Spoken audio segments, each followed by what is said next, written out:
ನಾಟಕಕ್ಕೆ ಸ್ವಾಗತ. ಬಳ್ಳಾರಿ ಜಿಲ್ಲೆಯ ಸಿರುಗುಪ್ಪ ತಾಲೂಕಿನ ಸಿರಿಗೇರಿ ಗ್ರಾಮದ ಧಾತ್ರಿ ರಂಗ ಸಂಸ್ಥೆ ಅಭಿನಯಿಸುವ ನಾಟಕ ಸರಸ್ವತಿ ಯಾಗಲಲ್ಲಿ. ನಾಟಕದ ಬಗ್ಗೆ ಒಂದಿಷ್ಟು ಸಾರಾಂಶ. ದೇಶದ ಮೊದಲ ಶಿಕ್ಷಕಿ ಎಂಬ ಹೆಗ್ಗಳಿಕೆಗೆ ಪಾತ್ರರಾದ ಸಾವಿತ್ರಿಬಾಯಿ ಫುಲೆಯ ಬದುಕು ಭಾರತೀಯ ಇತಿಹಾಸದ ಪುಟಗಳಲ್ಲಿ ವಿಶಿಷ್ಟವಾಗಿ ದಾಖಲೆಯಾಗಿದೆ. ಬ್ರಿಟಿಷರಿಂದ ದಾಸ್ಯಕ್ಕೊಳಗಾಗಿ ಭಾರತೀಯರು ನಲುಗುತ್ತಿದ್ದುದು ಒಂದೆಡೆಯಾದರೆ, ದೇಶೀಯ ಪುರೋಹಿತಶಾಹಿಯ ಹಿಡಿತದಲ್ಲಿ ಇಡೀ ಭಾರತೀಯ ಸಮಾಜ ನಲುಗುತ್ತಿರುವಾಗ ಉದಿಸಿದ ದಿವ್ಯ ಜ್ಯೋತಿಗಳೇ ಸಾವಿತ್ರಿಬಾಯಿ ಫುಲೆ ದಂಪತಿಗಳು. ಅಂದಿನ ಮೌಢ್ಯತೆ, ಅನಕ್ಷರತೆ, ಆಹಾರ ಅಲಭ್ಯತೆ, ಆರೋಗ್ಯದ ಕಡೆಗಣನೆ ಹೀಗೆ ಎಲ್ಲ ಸಾಮಾಜಿಕ ಪಿಡುಗುಗಳ ವಿರುದ್ಧ ಸೆಟೆದು ನಿಂತು ಹೋರಾಡಿದ ವೀರ ಮಹಿಳೆ ಸಾವಿತ್ರಿಬಾಯಿ ಫುಲೆ. ಅವರ ಜೀವನಾಧಾರಿತ ಘಟನೆಗಳನ್ನು ಬಿಂಬಿಸುವ ಪ್ರಯತ್ನವೇ ಸರಸ್ವತಿ ಯಾಗಲಲ್ಲಿ. ಗುಡಿ ಕಟ್ಟಿ ಕೂಡಿ ಹಾಕಿ ನನ್ನನ್ನು ಪೂಜಿಸುವುದು ಬೇಡ, ನನ್ನ ಆದರ್ಶಗಳು ಸರಿ ಎನಿಸಿದರೆ ಅನುಷ್ಠಾನಕ್ಕೆ ತನ್ನಿ ಎಂಬ ಬೇಡಿಕೆ ಇದೆ. ಸ್ವತಂತ್ರ ಪೂರ್ವದ ಮತ್ತು ಸ್ವತಂತ್ರೋತ್ತರ ಸಮಸ್ಯೆಗಳು ಒಂದೇ ತೆರವಾಗಿದ್ದು ಅವೆರಡೂ ಮುಖಾಮುಖಿಯಾಗಿಸುವಲ್ಲಿ ಪ್ರಾಮಾಣಿಕ ಪ್ರಯತ್ನವೇ ಸರಸ್ವತಿ ಯಾಗಲಲ್ಲಿ. ರಚನೆ ಡಾಕ್ಟರ್ ಎಂ ಬೈರೇಗೌಡ. ನಿರ್ದೇಶನ ಮತ್ತು ವಿನ್ಯಾಸ ನವೀನ್ ಭೂಮಿ ತಿತ್ತೂರು. ಪರಿಕರಗಳು ರಾಮಚಂದ್ರ ಶೇರಿಕರ್. ಸಂಗೀತ ಉಮೇಶ್ ಪತ್ತಾರ್ ಹಾಗೂ ಶುಭಕರ ಪುತ್ತೂರು. ಬೆಳಕು ಮತ್ತು ಸಂಗೀತ ನಿರ್ವಹಣೆಯಲ್ಲಿ ಅಮರ್ ಸಿರಿಗೇರಿ ಹಾಗೂ ಶ್ರೀಕಾಂತ್ ಚಾಣಕನೂರು. ಅಭಿನಯಿಸುತ್ತಿರುವ ತಂಡ ಧಾತ್ರಿ ರಂಗ ಸಂಸ್ಥೆ ಸಿರಿಗೇರಿ. ಪ್ರೇಕ್ಷಕರೇ, ನಿಮ್ಮಲ್ಲಿ ಒಂದು ಮನವಿ. ನಾಟಕಕ್ಕೆ ವ್ಯತ್ಯಯವಾದಂತೆ ತಮ್ಮ ತಮ್ಮ ಮೊಬೈಲ್ ಫೋನ್ಗಳನ್ನು ಸ್ವಿಚ್ ಆಫ್ ಅಥವಾ ಸೈಲೆಂಟ್ ಮೋಡಲ್ಲಿ ಹಾಕಿ. ನಾಟಕದ ಮಧ್ಯೆ ಮಾತನಾಡುವುದಾಗಲಿ, ಕೇಕೆ ಹೊಡೆಯುವುದಾಗಲಿ, ಶಿಳ್ಳೆ ಹಾಕುವುದಾಗಲಿ ದಯವಿಟ್ಟು ಮಾಡದಿರಿ. ಇದೀಗ ನಿಮ್ಮ ಮುಂದೆ ನಾಟಕ ಸರಸ್ವತಿ ಯಾಗಲಲ್ಲಿ.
ಪರಿಹಾರ ಸಮಸ್ತ ಗುಣ ವಿಚಾರ ಕೇಳುವುದನ್ನು ಕೇಳೋ ಧೀರ ಕತಿ ಹೇಳ್ಬೇಕನ್ಸೈತಿ ಒಳಗಿಂದ ಒದಿತೈತಿ ಹೊರ ಬರೋಕೆ ಹೆಂಗ್ ಶುರು ಮಾಡ್ಲಿ ಎಲ್ಲಿಂದ ಆರಂಭಿಸ್ಲಿ ನನಗಂತೂ ಒಂದು ಗೊತ್ತಾಗ್ತಿಲ್ವಪ್ಪ.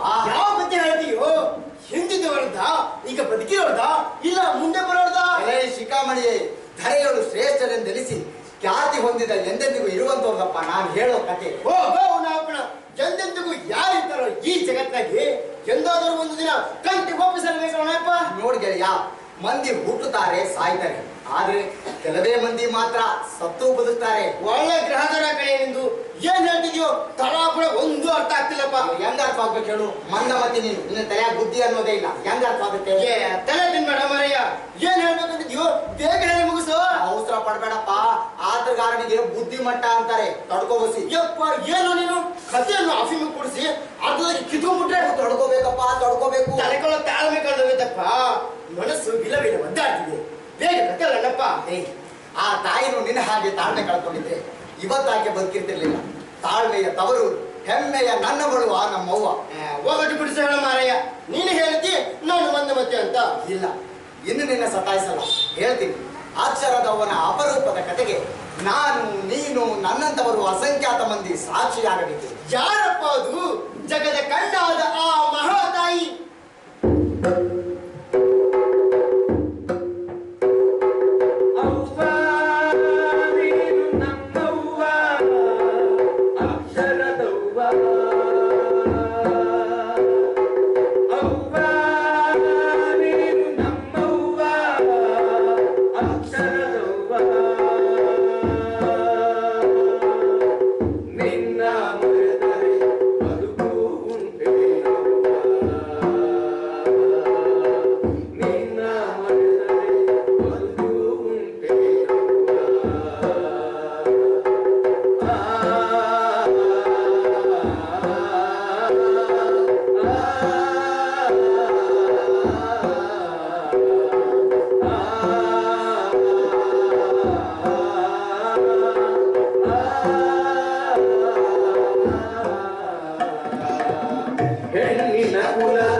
ಅನಂಗರಂಗ ಗಮನ ಬಿಟ್ಟು ಕೇಳು. 1833 ಜನವರಿ 3ನೇ ತಾರೀಕು ಒಂದು ಅಪೂರ್ವ ಹೆಣ್ಣು ಶಿಶು ಜನಿಸಿತು. ಎಷ್ಟೋ ಜನ ಹುಟ್ಟುತ್ತಾರೆ, ಮತ್ತೆಷ್ಟೋ ಜನ ಸಾಯ್ತಾರಪ್ಪ. ಅದ ಮಾತಾಡಕ್ ಬಿಡು. ಒಳ್ಳೆ ಸಣ್ಣ ಹುಡುಗರು ಒಳ್ಳೆ ನೊಣ ಮಾತಾಡ್ದಂಗೆ ಗೊತ್ತಾಗ್ತಿ. ಒಳ್ಳೆ ನೋಡ ಏನ್ ಅಣಬೇಡ ಕೋಪ ಬರುತ್ತೆ. ಮತ್ತೆ ತಡ್ಕೋಬಹುದು.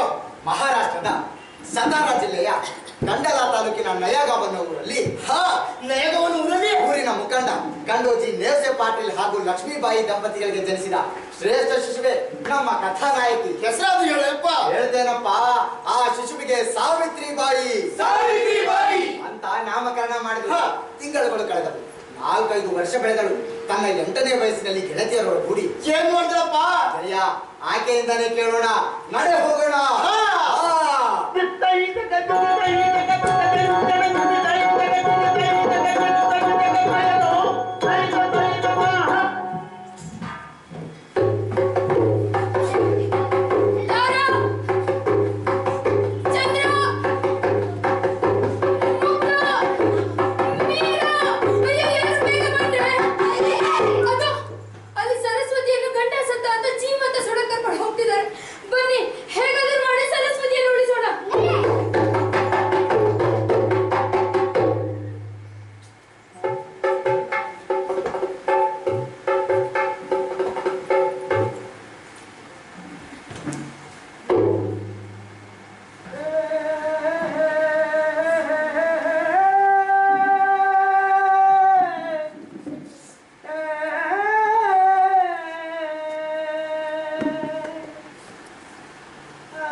ಹೀಗೆ ಬೆಂಕಿಯಲ್ಲಿ ಉರಿದು ಹೋಗುತ್ತಿದ್ದ ಸರಸ್ವತಿಯನ್ನು ಉಳಿಸಿದಳು ಆ ಬಾಲಕಿ.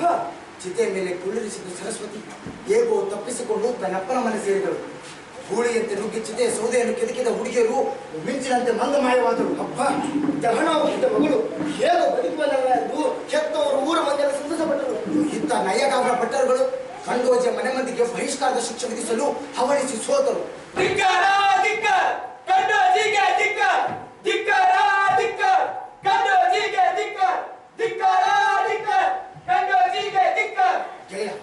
ಇನ್ನು ಕರ್ತವ್ಯ ಜಾಸ್ತಿ ಮಾಡಬಹುದು. ಅದಾಗಲೇ ಸಾವಿತ್ರಿಗೆ 8 ವರ್ಷ ತುಂಬಿದೆ. ನಯಾಗಾವ್ನಲ್ಲಿ ಅವಳ ಆಟೋಟೋಪ ಜಾಸ್ತಿ ಆಗಿದೆ. ಅಯ್ಯೋ, ಏನು ಮಾಡಿದ? ಮೂಢ ಸಂಪ್ರದಾಯಗಳಿಂದ ಜನರಿಗೆ ಹೆದರಿಸಿ ತೊಂದರೆ ಕೊಡುತ್ತಿದ್ದ ಸದೋಮನಿಗೆ ತನ್ನ ಗೆಳತಿಯರ ಗುಂಪು ಕಲ್ಲು ತೂರಿ ಅಣಿದು ಆ ಕಲ್ಲು ಆಗಸದಿಂದ ಬಂತೆಂಬ ಭ್ರಮ ಹುಟ್ಟಿಸಿದರು. ಒಂದೇ ಎರಡೇ ಜನರಿಗೆ ತೊಂದರೆ ಕೊಡುತ್ತಿದ್ದ ಎಲ್ಲರಿಗೂ ಭಯ ಹುಟ್ಟಿಸಿ ತನ್ನ ಹದ್ದು ಬಸ್ತಿನ ನಡೆಯಲು ಆರಂಭಿಸಿದಳು. ಯಪ್ಪ, ಊರು ಜನಕ್ಕೆ ಉಪಕಾರ ಮಾಡಲು ಪ್ರೇರಣೆಯಾದ ನಮ್ಮ ಸಾವಿತ್ರಿಬಾಯಿ ಕಥೆನ ಬೇಗ ಬೇಗ ಹೇಳಿ ಪುಣ್ಯ ಕಟ್ಟಿಕೊಳ್ಳ ಮಾರಯ್ಯ. ಕಥೆ ವೇಗವಾಗಿ ಸಾಗಲಿ, ನಿಧಾನ ಮಾಡಿ ಸತಾಯಿಸಬೇಡ. ಅಪ್ಪ ಕಂಡೋಜಿ ಅವ್ವ ಲಕ್ಷ್ಮೀಬಾಯಿಗೆ ಮಗಳ ಈ ಬಗೆಯ ಚಟುವಟಿಕೆಗಳು ಗಾಬರಿ ಮುಗು. ಪರಿಣಾಮ ಹೇ ಗೆಳೆಯ, ಅಲ್ಲಿ ನೋಡು, ನಮ್ ಕಥಾನಾಯಕಿಯ ಮದುವೆ ಸಿದ್ಧತೆ ಆಗ್ತಾ ಇದೆ. ಆಕೆ ಅಪ್ಪ ಅಮ್ಮ ಎಷ್ಟು ಸಂತೋಷವಾಗಿದ್ದಾರೆ. ಗೆಳೆಯ, ಇನ್ನು ನಾವಿಲ್ಲಿರೋದು ಬೇಡ, ನಡೆ ಹೋಗೋಣ.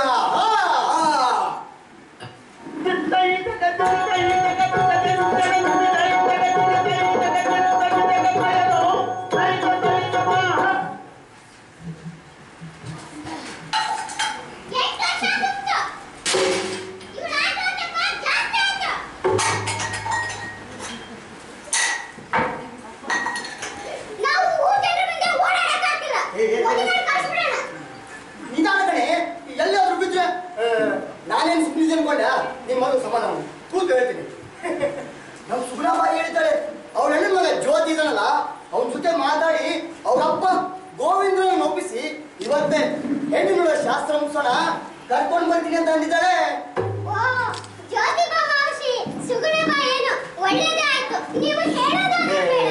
ಹೇಳೋದೇನಿದೆ, ಈ ವಿಚಾರ ಗೊತ್ತಾದ್ರೆ ನಿನ್ ಮಗಳು ಮನೆಯಿಂದನೇ ಓಡಿ ಹೋದ್ರಿ ಅಂತ ಏನು ಹೇಳಿಲ್ಲ. ಅದಲ್ಲದೆ ಜ್ಯೋತಿ ಬಗ್ಗೆ ಇನ್ನೇಳಿದ್ರೆ ಚಿಕ್ಕ ವಯಸ್ಸಲ್ಲೇ ಅಮ್ಮನ ಕಳ್ಕೊಂಡು ಅವನಿಗೆ ಅವನ ಮಾವಶಿನೇ ತಾಯಿಯಾಗಿ ನೋಡ್ಕೊಂಡಿದ್ದಾಳೆ. ಈ ವಿಚಾರ ತಿಳಿದು ಅವಳೇ ನಿರ್ಧಾರ ತಗೊಂಡಿದ್ದು.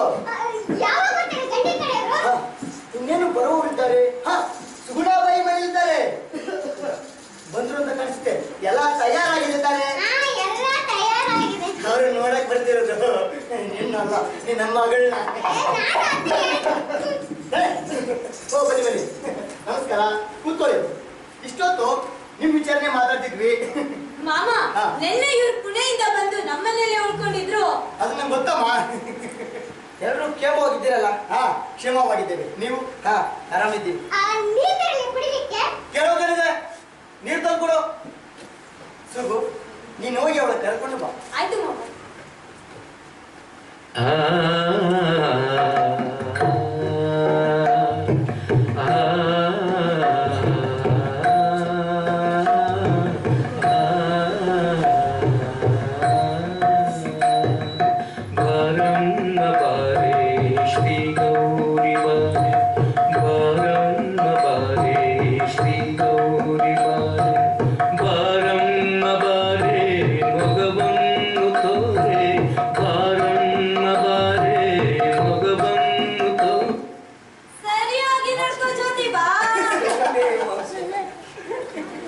ಮಾಮ, ಮಾತಾಡಿ. ಹೀಗೆ ಸುಮ್ಮನೆ ಕುಳಿತರೆ ಹೇಗೆ? ನೀನ್ ನೋಡಿರೋ ವರ ಅಂದ್ಮೇಲೆ ಮತ್ತೆ ನಾನೇ ಮಾತಾಡೈತೆ. ಅದರಲ್ಲೂ ಗೋವಿಂದರಾಯ್ ಕುಟುಂಬದವರು ದೂರದ ಸಂಬಂಧಿಕರಲ್ವೇ? ಹಾ, ಹುಡುಗ ಹುಡುಗಿ ಒಪ್ಪಿದ್ದಾಯ್ತು. ಇನ್ನೇನಿದೆ ನಮ್ದು? ನಿಮ್ಗೆಲ್ಲ ಒಪ್ಪಿಗೆ ಆಗಿದ್ರೆ ನಮಗೂ ಒಪ್ಪಿಗೆನೆ. ಅದು ಯಾಕೆ ಅನುಮಾನ? ಯಾಕೆ ಹೇಳಿ. ಏನಿಲ್ಲ, ಅದೇ ಡ್ಯಾಜ್ ಒಂದು ದಕ್ಷಿಣೆ ಎಷ್ಟು ಕೊಡ್ತೀರಿ ಅಂತ. ನಮ್ಮ ಶಕ್ತಿ ಅನುಸಾರ ಕೊಡೋಣ ಬಿಡಿ. ಎಷ್ಟು ಅಂತ ಬಾಯ್ಬಿಟ್ರೆ ಒಳ್ಳೇದು. 50 ರೂಪಾಯಿ ಕೊಡ್ತೀವಿ. ಡ್ಯಾಜ್ ಹಣದಿಂದ ಮದುವೆ ಖರ್ಚು ನಿಭಾಯಿಸ್ಬೋದು. 50 ರೂಪಾಯಿಗಳಲ್ಲಿ ಆಗೋ ಮಾತಲ್ಲ. ಇರ್ಲಿ, ಅದು ಬಹಳ ಕಡಿಮೆ ಆಯ್ತು. 100 ರೂಪಾಯಿ ಮಾಡ್ಕೊಳ್ಳಿ. ದೊಡ್ಡ ದೊಡ್ಡ ಜಮೀನ್ದಾರಿಗೆ ಹೋಗಿ ಸಾಧ್ಯವಾಗಲ್ಲ ಬಿಡಿ. ಅಷ್ಟು ಕೇಳಬಾರ್ದು ನೀವು. ಹುಡುಗ ಕಲ್ತಿದ್ದಾನೆ. ನಿಮ್ಮ ಮಗಳು ಹಳ್ಳಿಯಿಂದ ದೊಡ್ಡ ಪಟ್ಟ ಸೇರ್ತಿದ್ದಾಳೆ. ಈ ವಿಚಾರ ಮರಿಬೇಡಿ ನೀವು. ಅದೆಲ್ಲ ನನಗೆ ಗೊತ್ತಿದೆ. ಆದ್ರೂ ಡ್ಯಾಜ್ 100 ರೂಪಾಯಿ ಬೇಕೇ ಬೇಕು. ದಯವಿಟ್ಟು ಇಬ್ಬರು ಶಾಂತರಾಗಿ. ನಾನು ಈ ಕಾಲದವರು. ಡ್ಯಾಜ್ ಅಂತಹ ಆಚರಣೆಗಳ ಬಗ್ಗೆ ನನಗೆ ನಂಬಿಕೆ ಇಲ್ಲ. ಅಷ್ಟೇ ಅಲ್ಲ, ನಾನು ಅದನ್ನು ವಿರೋಧಿಸುವೆ. ಹಾಗಲ್ಲಪ್ಪ, ಇದು ಧರ್ಮದ ಪ್ರಶ್ನೆ. ಡ್ಯಾಜ್ ಕೊಡದೆ ಹೆಣ್ಣನ್ನು ಹೇಗೆ ಕರೆದುಕೊಂಡು ಹೋಗುವ್ರಿ? ನಾನು ಧರ್ಮಕ್ಕೆ ಸಂಬಂಧಿಸಿದ ಅನೇಕ ಪುಸ್ತಕಗಳನ್ನು ಓದಿದ್ದೀನಿ. ಯಾವ ಪುಸ್ತಕದಲ್ಲೂ ಡ್ಯಾಜ್ ಬಗ್ಗೆ ಬರ್ತಿಲ್ಲ. ಹೆಣ್ಣು ಅಂದ್ರೆ ದನ ಕುರಿ ಕೋಳಿ ತರಾನ ಹಣ ಕೊಟ್ಟು ಕೊಂಡುಕೊಳ್ಳಲು ಅವಳು ವಸ್ತುವಲ್ಲ. ತಾಯಿ ಎಂದು ಪೂಜಿಸುವ ಹೆಣ್ಣನ್ನು ಮಾರಾಟದ ವಸ್ತುವನ್ನಾಗಿ ನೋಡಲು ನಿಮಗೆ ಮನಸ್ಸಾದರೂ ಹೇಗೆ ಬಂತು? ಇಂತಹ ಸಂಪ್ರದಾಯಗಳನ್ನು ನಾನು ಒಪ್ಪುವುದಿಲ್ಲ. ನೋಡಿ, ನನ್ನ ಮಾತು ಕೇಳಿದರೆ ನಿಮ್ಮ ಸಮಸ್ಯೆ ಪರಿಹಾರ ಆಗಬಹುದು. ಡ್ಯಾಜ್ ಕೊಡುವುದು ಜ್ಯೋತಿಬಾನಿಗೆ ಇಷ್ಟವಿಲ್ಲ. ಮೌಢ್ಯದ ಅನೇಕ ವಿಚಾರಗಳನ್ನು ಆತ ಧಿಕ್ಕರಿಸಿದ್ದಾನೆ. ಕಂಡೋಜಿ ಕಾಕಾಗಿ ರೂಢಿ ರಿವಾಜ್ಗಳೇ ಮುಖ್ಯ. ಕಂಡೋಜಿ ಕಾಕ ತನ್ನ ಮಗಳ ಮದುವೆಗೆ ಮಾಡಬೇಕೆಂದಿರುವ ಖರ್ಚನ್ನು ನನ್ನ ಕಕ್ಕ ಗೋವಿಂದರಾವ್ ಅವರೇ ನಿರ್ವಹಿಸಲಿ. ಅದನ್ನೇ ಕಂಡೋಜಿ ಕಾಕ ಡ್ಯಾಜ್ ಎಂದು ಸ್ವೀಕರಿಸಲಿ. ಇದರಿಂದ ಯಾರ ಪ್ರತಿಷ್ಠೆಗೂ ಧಕ್ಕೆ ಬರೋದಿಲ್ಲ. ಇದು ಸರಿಯಾಗಿದೆ. ನಿಮ್ಮ ಮಾತು ಒಪ್ಪಿಯಾಗಿದೆ ಮಹರ್ಷಿ. ಹಾಗಾದ್ರೆ ಯಾವಾಗ ಇಟ್ಟುಕೊಳ್ಳೋಣ ಮದ್ವೆನ? ಇವಾಗ ಅಂದ್ರೆ ಇವಾಗ, ನಾಳೆ ಅಂದ್ರೆ ನಾಳೆ. ನಾವು ಮದುವೆಗೆ ತಯಾರಾಗಿಯೇ ಬಂದಿದ್ದೇವೆ.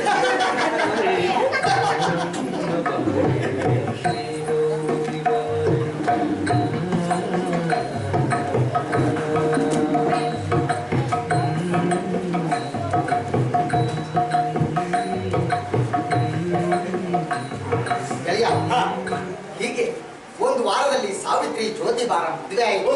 ನಯಗಾಂನ ಸಾವಿತ್ರಿಬಾಯಿ ಕಂಡೋಜಿ ಪಾಟೀಲ ಪುಣೆಯ ಸಾವಿತ್ರಿಬಾಯಿ ಜ್ಯೋತಿಬಾ ಪುಳೆಯಾದಳು. ಅಕ್ಷರದವ್ವ ಸಾವಿತ್ರಿಬಾಯಿ ಪುಳೆ ವಿಚಾರಗಳಲ್ಲ. ಹೌದಪ್ಪ, ನಮ್ಮ ಸಾವಿತ್ರಿಬಾಯಿನೇ ಈ ನಮ್ಮ ಕಥೆಗೆ ಕಥಾನಾಯಕಿ. ನಿರ್ವಿಘ್ನವಾಗಿ ಮದುವೆ ಮುಗಿಯಿತು. ಹೌದು, ತನ್ನ ಸೊಸೆಯನ್ನು ಮನೆ ತುಂಬಿಸಿಕೊಳ್ಳಲು ಗೋವಿಂದರಾವ್ ವಿಜೃಂಭಣೆಯ ಮೆರವಣಿಗೆ ವ್ಯವಸ್ಥೆ ಮಾಡಿದ. ಆ ಮೆರವಣಿಗೆ ವೈಭವ ಸ್ವಲ್ಪ ವಿವರಿಸಿದೆಯಾ? ನಯಾಗಾಂನ ಬೀದಿ ಸಿಂಗಾರಗೊಂಡಿತ್ತು. ನಗಾರಿ ನೌಪತ್ತು, ನಾದಸ್ವರ, ಅದ್ಭುತ ನಂದಾದೀಪ, ಪೂರ್ಣ ಕುಂಭ ಕಲಶ ಹೊತ್ತ ನಾರಿಮಣಿಯರು ನೋಡಕ್ಕೆ ಕಣ್ಸಾಲಿಲ್ಲ. ಅದ್ಭುತ ಮೆರವಣಿಗೆ. ಕಲಾ ಪ್ರಕಾರಗಳು ಏನಾದ್ರು ಇದ್ದವು? ಅವು ಇದ್ವು. ವರ್ಣನೆ ಬೇಡ, ನಡೆ. ನಿನ್ನನ್ನು ನವವಧುವರರ ಬೀದಿ ಮೆರವಣಿಗೆ ನಡೆಯುವ ನಯಗಾಂನ ಮುಖ್ಯ ಬೀದಿಯ ಕರೆದುಕೊಂಡು ಹೋಗ್ತೀನಿ. ನಡೆ, ಹೋಗೋಣ.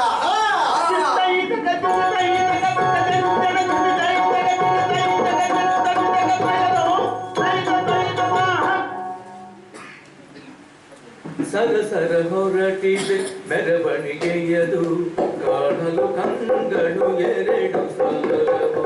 ಸರಸರ ಹೊರಟಿದೆ ಮೆರವಣಿಗೆಯದು, ಕಾಣಲು ಕಂಗಳು ಎರಡು ಸಾಲವು. ವಿಧವಿಧ ಜನಪದ ಕಲೆಗಳ ಮೇಳು ಬಗೆಬಗೆ ಬಣ್ಣದ ಕಮಲಗಳಿದ್ದವು. ಕುಣಿತ ಜಿಗಿತ ಮಿಗಿತ ಮೆರೆತ, ಕುಣಿತ ಜಿಗಿತ ಮಿಗಿತ ಮೆರೆತ ಮೇಳೈಸಿದವು.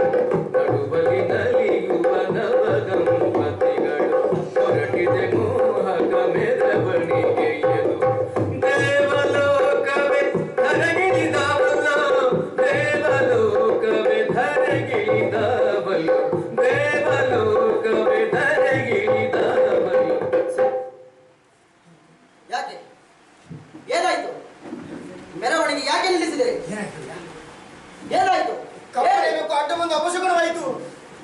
ಏನಪ್ಪ ಈ ಗ್ರಾಚಾರ? ಮದುಮಗಳು ಮನೆ ತುಂಬಾದೊಳಗೆ ಇದ್ದ ಗ್ರಾಚಾರ. ನಾನು ದ್ಯಾಜ್ ಕೊಡೋದಿಲ್ಲ ಎಂದಕ್ಕೆ ಹೀಗಾಗಿರ್ಬೋದ, ಅಥವಾ ಸಾವಿತ್ರಿಯ ಕಾಲುಗಳೇ ಸರಿ ಇಲ್ವಾ? ಮೆರವಣಿಗೆ ಏಕೆ ನಿಲ್ಲಿಸಿದ್ರಿ? ಕಪ್ಪನೆ ಬೇಕು ಅಡ್ಡ ಬಂದು ಮೆರವಣಿಗೆ ಹುಟ್ಟು ವಿಘ್ನ ಹೊಟ್ಟಿದೆ. ಅಯ್ಯೋ ಬರೀ ಕಪ್ಪು ಬೇಕಲ್ಲ, ಕಪ್ಪನೆ ಕರಿಬೇಕು. ದೊಡ್ಡ ಅಪಶಕುನವಾಗಿದೆ. ಜ್ಯೋತಿಬಾ, ನಾವೆಲ್ಲ ಆದ ತಿಂದಿದ್ರೆ ನೀನ್ ನತ್ತಿಯಲ್ಲೋ? ಬೆಕ್ಕು ಅಡ್ಡ ಬೆಂತೆಂದು ನೀವು ಹೇಳುತ್ತಿರುವಿರಿ, ಆದರೆ ಬೆಕ್ಕಿನ ಲೆಕ್ಕದಲ್ಲಿ ಅಡ್ಡ ಹೋದವರು ನಾವು. ಬೆಕ್ಕು ಶುಭ ಕಾರ್ಯಕ್ಕೆ ಹೊರಟಿದ್ದು, ನಾವು ಅಡ್ಡ ಬಂದದ್ದು ಕಂಡು ಈ ಮನುಷ್ಯ ಅಡ್ಡ ಬಂದ, ನನಗೆ ಅಪಶಕುನವಾಯ್ತಲ್ಲ ಎಂದು ಯೋಚಿಸುವಂತಿದ್ದರೆ ಎಂದು ಕಲ್ಪಿಸಿಕೊಂಡೆ. ನಗು ಬಂತು. ಜ್ಯೋತಿಬಾ, ನಾವು ಆದಂದಿಂದ ವಿಚಾರ ಮಾಡ್ತಿದ್ರೆ ನೀನು ವಿತಂಡವಾದ ಮಾಡ್ತಿದ್ಯಾ? ನಾವೇಕೆ ಬೆಕ್ಕಿಗೆ ಅಪಶಕನಾಗಬೇಕು?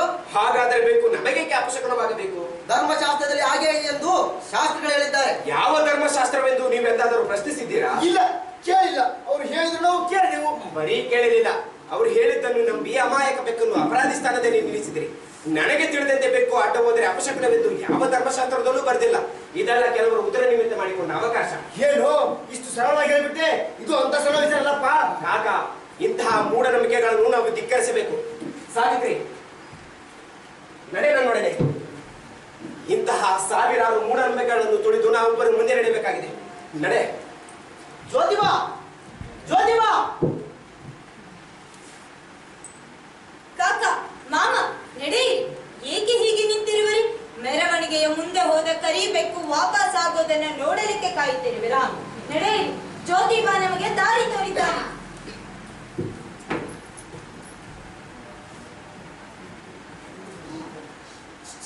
ಗೆಳೆಯ, ಇದು ಕಣ ತಮ್ಮಯ್ಯ, ನಮ್ಮ ಜ್ಯೋತಿಬಾ ಸಾವಿತ್ರಿ ದಂಪತಿಗಳ ದಿಟ್ಟ ನಿಲುವು. ಮುಂದಿನ ಕತೆ ಹೇಳಪ್ಪ. ಇನ್ನೇನಿದೆ, ಅವನ ಮನೆಯಲ್ಲಿ ಹಿರಿಯ ಹೆಂಗಸು ಯಾರೂ ಇಲ್ಲದ ಕಾರಣ ಮಾವಶಿ ಸುಗುಣಾಬಾಯಿ ಆಕೆಯನ್ನು ಮನೆ ತುಂಬಿಸಿಕೊಂಡಳು. ಹೌದೇನೋ? ನಮ್ ಜ್ಯೋತಿಬಾ ನಾಯಿನಲ್ಲಿ ಹೊಸ ಹೇಳಪ್ಪ. ಯಪ್ಪ, ಪರವಾಗಿರಲಿ ಅಂತ ದೇವರು ಬುದ್ಧಿ ಕೊಟ್ಟ. ಹೌದು. ಹೇಳ್ತೀನಿ ಕೆಲಸ. ಪುಲೆಯವರದ್ದು ದೊಡ್ಡ ಮನೆ. ಗೋವಿಂದರಾವ್ ಹೂವಿನ ವ್ಯಾಪಾರದಲ್ಲಿ ಸಾಕಷ್ಟು ಹಣ ಗಳಿಸಿದ. ಅಷ್ಟಲ್ಲದೆ ತನ್ನೂರಿನ ಅಕ್ಕಪಕ್ಕದ ತೋಟಗಳನ್ನು ಖರೀದಿಸಿ ಹೂ ಬೆಳೆಸಿ ರಫ್ತು ಮಾಡುತ್ತಿದ್ದ. ಸಾವಿತ್ರಿಬಾಯಿ ಮೊದಲ ಬಾರಿಗೆ ಪುಣೆಯಂತಹ ದೊಡ್ಡ ಶಹರವನ್ನು ನೋಡುತ್ತಿದ್ದಳು.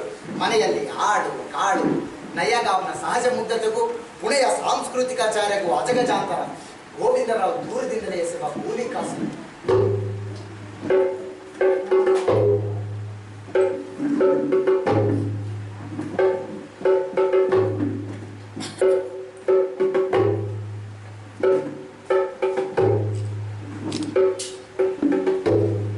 ಹಾತುಕೊಳ್ಳುತ್ತಿದ್ದ ಆಳು ಮಕ್ಕಳನ್ನು ಕಂಡು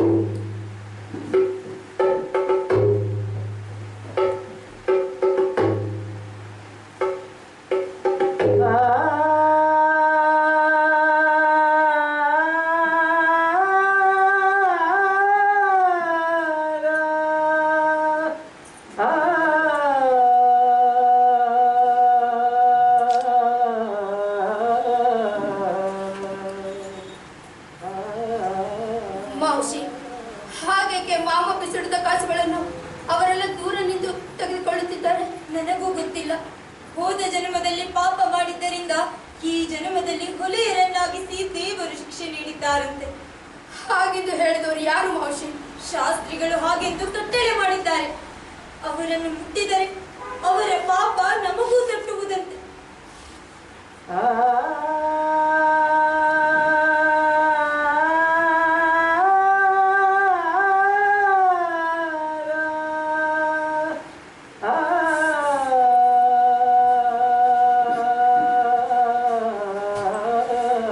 ನಮ್ಮೂರಲ್ಲೂ ಹೀಗೆ ನಡೆಯುತ್ತಿದೆ. ಊರು ಹಳ್ಳಿಯಾದರೇನು ಶಹರವಾದರೇನು ಎಲ್ಲ ಕಡೆಗೂ ಈ ಶಾಸ್ತ್ರಿಗಳು ಮಾತೇ ನಡೆಯುವುದು.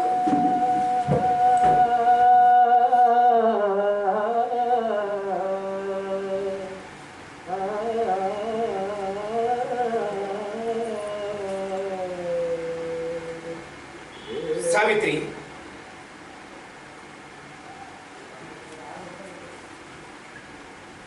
ಕನ್ನಡದ ಕಣ್ಮಣಿಯು ಮಹಾರಾಷ್ಟ್ರದೊಳು, ಕನ್ನಡದ ಕಣ್ಮಣಿಯು ಮಹಾರಾಷ್ಟ್ರದೊಳು, ಗಂಡನ ಮನೆಯೊಳಗೆ ಬೆಳಕಾಗಿ ಬದುಕಿದೊಳು, ಗಂಡನ ಮನೆಯೊಳಗೆ ಬೆಳಕಾಗಿ ಬದುಕಿದೊಳು, ಕನ್ನಡದ ಕಣ್ಮಣಿಯು ಮಹಾರಾಷ್ಟ್ರದೊಳು ಕನ್ನಡದ ಕಣ್ಮಣಿಯು ಮಹಾರಾಷ್ಟ್ರದೊಳು ಗಂಡನ ಮನೆಯೊಳಗೆ ಬೆಳಕಾಗಿ ಬದುಕಿದೊಳು ಗಂಡನ ಮನೆಯೊಳಗೆ ಬೆಳಕಾಗಿ ಬದುಕಿದೊಳು ಹಳ್ಳಿಯಲ್ಲಿ ಬೆಳೆದವಳು ಮಹಾನಗರ ಸೇರಿದಳು ಹಳ್ಳಿಯಲ್ಲಿ ಬೆಳೆದವಳು ಮಹಾನಗರ ಸೇರಿದಳು ರೀತಿ ರಿವಾಜುಗಳ ತೇಜದಳು ಬೆಳಗಿದಳು ರೀತಿ ರಿವಾಜುಗಳ ತೇಜದಳು ಬೆಳಗಿದಳು ರೀತಿ ರಿವಾಜುಗಳ ತೇಜದಳು ಬೆಳಗಿದಳು ಕನ್ನಡದ ಕಣ್ಮಣಿಯು ಮಹಾರಾಷ್ಟ್ರದಳು ಗಂಡನ ಮನೆಯೊಳಗೆ ಬೆಳಕಾಗಿ ಬದುಕಿದಳು ಬೆಳಕಾಗಿ ಬದುಕಿದಳು ಬೆಳಕಾಗಿ ಬದುಕಿದಳು ಗೆಳೆಯ, ನಮ್ಮ ಸಾವಿತ್ರಿ ಬಾಯಿ ಕನ್ನಡದ ಕಣ್ಮಣಿ.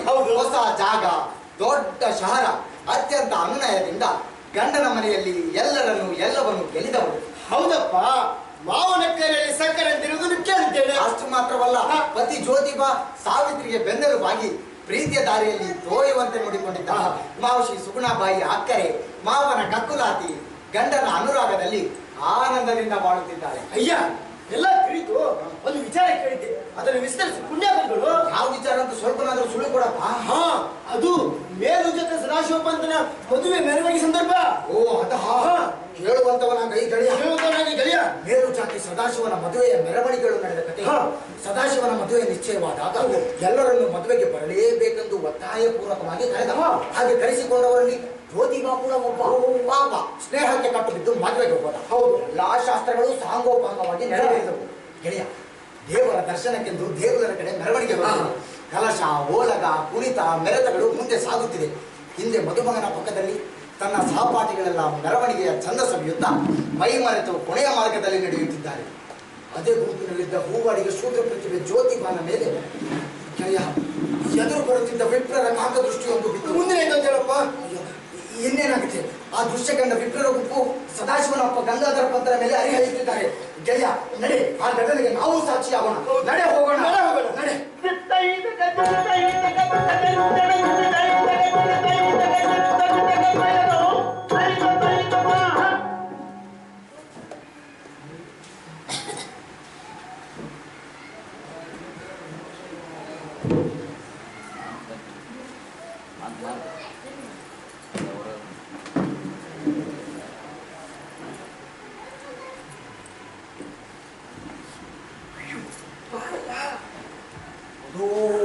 ಸದಾಶಿವನ ಪಕ್ಕ ಅವನನ್ನು ಮೈ ತಾಗಿಸಿಕೊಂಡ ನಿಂತ ಅವನು ಜ್ಯೋತಿಬಾ ಅಲ್ವೇ? ಹೌದಲ್ಲ, ನಡೆ ನೋಡೋಣ. ನಡೆ ಹೋಗೋಣ.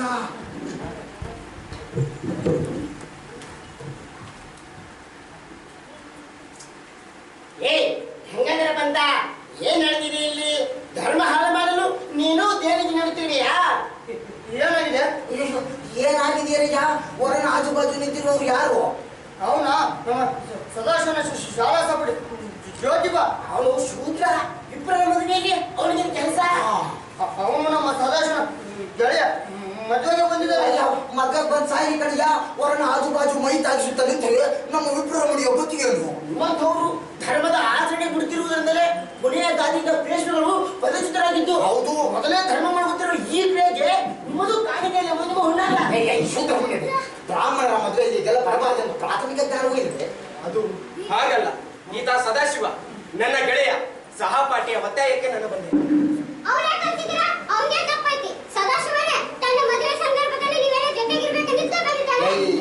ನೀವು ಧರ್ಮದ್ರೋಹದ ಕೆಲಸದಲ್ಲಿ ಭಾಗಿಯಾಗುತ್ತೀರಿ. ನಿಮಗೆ ಬಹಿಷ್ಕಾರ ಹಾಕಿಸುತ್ತೇನೆ. ಏನು ನೋಡ್ತಾ ಇದೆಯಾ ಕಡೆಯ ತಪ್ಪುವ ಶೂದ್ರ ನಾಯಿ?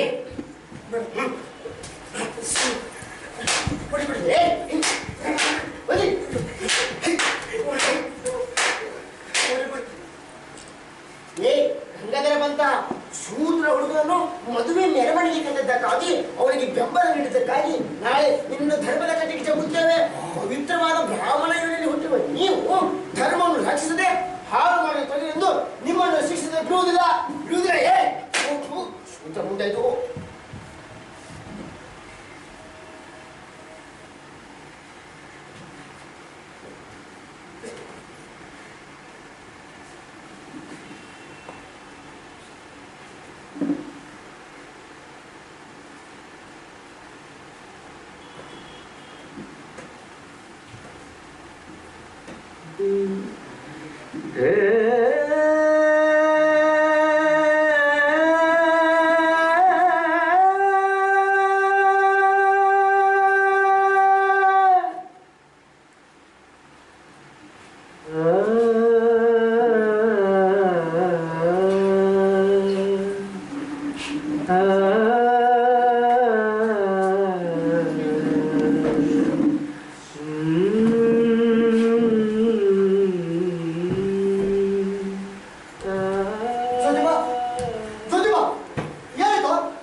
ಇವಕ್ಕೆಲ್ಲ ಕೊನೆ ಇಲ್ಲವೇ ಬಾಬೂಜಿ?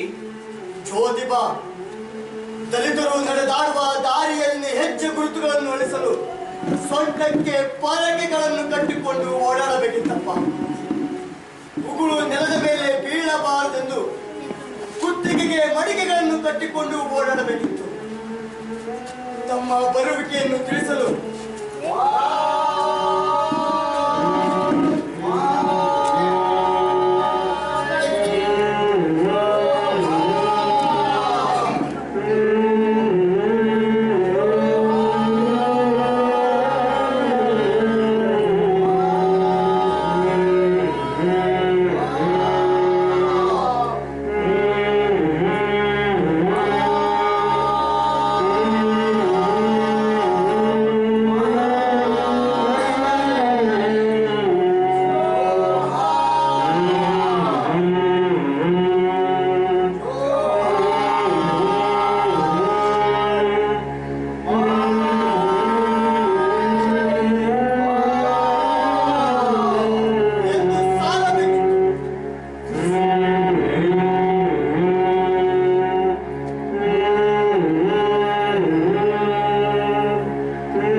ಇಲ್ಲ, ಇದು ಅನ್ಯಾಯ.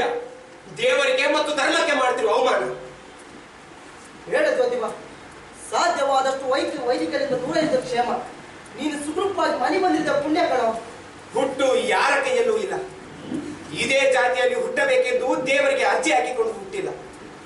ದೇವರು ಎಲ್ಲರನ್ನು ಮನುಷ್ಯರನ್ನಾಗಿ ಹುಟ್ಟಿಸಿದ್ದಾರೆ. ಬ್ರಾಹ್ಮಣ ಜಾತಿಯಲ್ಲಿ ಹುಟ್ಟಿದವನಿಗೆ ಕೋಡು ಕೊಟ್ಟು ಶೂದ್ರರಿಗೆ ಕತ್ತೆ ಮುಖ ಕೊಟ್ಟಿಲ್ಲ. ಜಾತಿಗಳನ್ನು ಮಾಡಿಕೊಂಡಿರುವ ಮನುಷ್ಯರೇ ತಮ್ಮ ಅನುಕೂಲಕ್ಕೆ ತಕ್ಕ ಹಾಗೆ ನಿಯಮಗಳನ್ನು ಮಾಡಿಕೊಂಡಿದ್ದಾರೆ. ದೇವರು ಮತ್ತು ಧರ್ಮದ ಹೆಸರಿನಲ್ಲಿ ಮನುಷ್ಯರು ಮಾಡುತ್ತಿರುವ ಮೋಸವನ್ನು ನಾನು ವಿರೋಧಿಸುತ್ತೇನೆ. ಜ್ಯೋತಿಬಾ, ನೀನು ಪ್ರವಾಹದ ವಿರುದ್ಧ ಈಜುವ ವ್ಯರ್ಥ ಪ್ರಯತ್ನ ಮಾಡ್ತಿದ್ಯಾ? ಇಲ್ಲ, ದೇವರು ಹುಟ್ಟಿಸಿದ ಮನುಷ್ಯರೆಲ್ಲರೂ ಒಂದೇ ಎಂಬುದನ್ನು ನಾನು ಸಾಬೀತು ಮಾಡುತ್ತೇನೆ. ನನ್ನ ಈ ಹೋರಾಟದಲ್ಲಿ ಬರುವ ಎಲ್ಲಾ ತೊಂದರೆಗಳನ್ನು ನಿವಾರಿಸಿಕೊಂಡು ಎಲ್ಲರ ಮೈಯಲ್ಲಿ ಹರಿಯುವ ರಕ್ತದ ಬಣ್ಣ ಕೆಂಪು ಕೆಂಪು ಎಂದಿದ್ದನ್ನು ಇಡೀ ಜಗತ್ತಿಗೆ ಸಾರಿ ಸಾರಿ ಹೇಳುತ್ತೇನೆ. ಜ್ಯೋತಿಬಾ, ಇದು ನೀನ ಕಂಡ ಸುಲಭ ಅಲ್ಲಪ್ಪ. ನೀನ್ ನಡಿಬೇಕಾಗಿರೋ ದಾರಿ ದುರ್ಗಮ ಕಣೋ. ಏನಾದರೂ ಆಗಲಿ, ನನ್ನ ನಿರ್ಧಾರ ಅಚಲವಾಗಿದೆ. ಹಿಂದೆ ಜ್ಞಾನೇಶ್ವರನಿಗೂ ಈ ಜನ ಸಾಕಷ್ಟು ತೊಂದರೆ ನೀಡಿದರು. ಅದನ್ನು ಧಿಕ್ಕರಿಸಿ ಆತ ಬಂಡಾಯವೆದ್ದು ಸಂಸ್ಕೃತದಲ್ಲಿನ ಗೀತೆಯನ್ನು ಪ್ರಾದೇಶಿಕ ಭಾಷೆಗೆ ತಂದು ದೇವರಿಗೆ ಭಕ್ತರ ಭಾಷೆಯು ಬರುತ್ತೆಂಬುದನ್ನು ಸಾಬೀತುಪಡಿಸಿದರು. ವೈದಿಕರು ತಾವು ದೇವರ ದಲಾಳಿಗಳೆಂದು ಭಾವಿಸಿದ್ದಾರೆ. ಮಾನವ ಕುಲಕೋಟಿಗೆ ಅಗತ್ಯವಿರುವ ವಿದ್ಯೆಯಿಂದ ಶೂದ್ರರು ದಲಿತರನ್ನು ದೂರವಿರಿಸಿ ತುತ್ತಿನ ಚೀಲವನ್ನು ತೂತು ಮಾಡಿ, ಬಾಬುಜಿ, ತುತ್ತಿನ ಚೀಲವನ್ನು ತೂತು ಮಾಡಿ ಅದು ಯಾವತ್ತೂ ತುಂಬದ ಹಾಗೆ ವ್ಯವಸ್ಥಿತವಾದ ಪಿತೂರಿ ನಡೆಸಿದ್ದಾರೆ. ಈ ಕತ್ತಲೆಯನ್ನು ದೂರ ಸರಿಸುವ ಜ್ಞಾನದ ದೀಪ ಹಚ್ಚುತ್ತೇನೆ.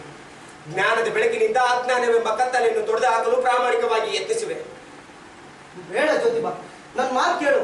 ನಿನ್ ಪಾಡಿ ನಿನ್ ಸುಮ್ಮನಿರೋದು ಒಳ್ಳೇದಪ್ಪ. ಇಲ್ಲ ಬಾಬಾ, ಇಂದು ಇವರು ಮಾಡಿದ ಅವಮಾನವೆಂದು ಬಹುಮಾನವೆಂದು ಭಾವಿಸಿ ಸೂದರದಲ್ಲಿ ಸೂಕ್ತ ಇರುವ ಶಕ್ತಿಯನ್ನು ಜಾಗೃತಿಗೊಳಿಸುವ ಕೆಲಸ ಮಾಡುವೆ. ಇಂಥ ಮಗನ ಶಿಕ್ಷಣವನ್ನು ಅರ್ಧಕ್ಕೆ ನಿಲ್ಲಿಸಿ ಎಂತ ಅನ್ಯಾಯ ಮಾಡಿಬಿಟ್ಟಿದ್ದೆ. ಜಾನ್ ಮತ್ತು ಮುಷಾ ಚಿಕ್ಕಾಗ ಸರಿಯಾದ ಸಮಯದಲ್ಲಿ ತಿಳುವಳಿಕೆ ನೀಡ್ತಿದ್ರೆ ಇವನ ಕಲಿಕೆಗೆ ತಿಲಾಂಜಲಿ ಇಟ್ಟು ಬಿಡುತ್ತಿದ್ದೆ. ಜ್ಯೋತಿಬಾ, ನಿನ್ನ ನಿರ್ಧಾರಗಳು ಅಚಲವಾಗಿರಲಿ. ನಿನ್ನ ಎಲ್ಲ ಆಲೋಚನೆಗಳು ನಾನು ಸಹಾಯಕನಾಗಿರುತ್ತೇನೆ. ಇವರಿಗೆ ಹೊಡೆದವರು ನೆಮ್ಮದಿಯಾಗಿರಲು ಸಾಧ್ಯ ಇಲ್ಲ. ಅವರನ್ನು ಭೇಟಿಯಾಗಲು ಮನಸ್ಸು ಚಡಪಡಿಸುತ್ತಿದೆ. ಜ್ಯೋತಿ, ಹರಿದ ಅರಿವುಗಳನ್ನು ಬದಲಿಸು. ಗಾಯ ಏನಾದ್ರೂ ಆಗಿದ್ರೆ ಅರಿಶಿಣ ಕುಡಿಯಿಸ್ಕೊಳ್ಳಪ್ಪ. ಬನ್ನಿ ಕಾಣೋದು.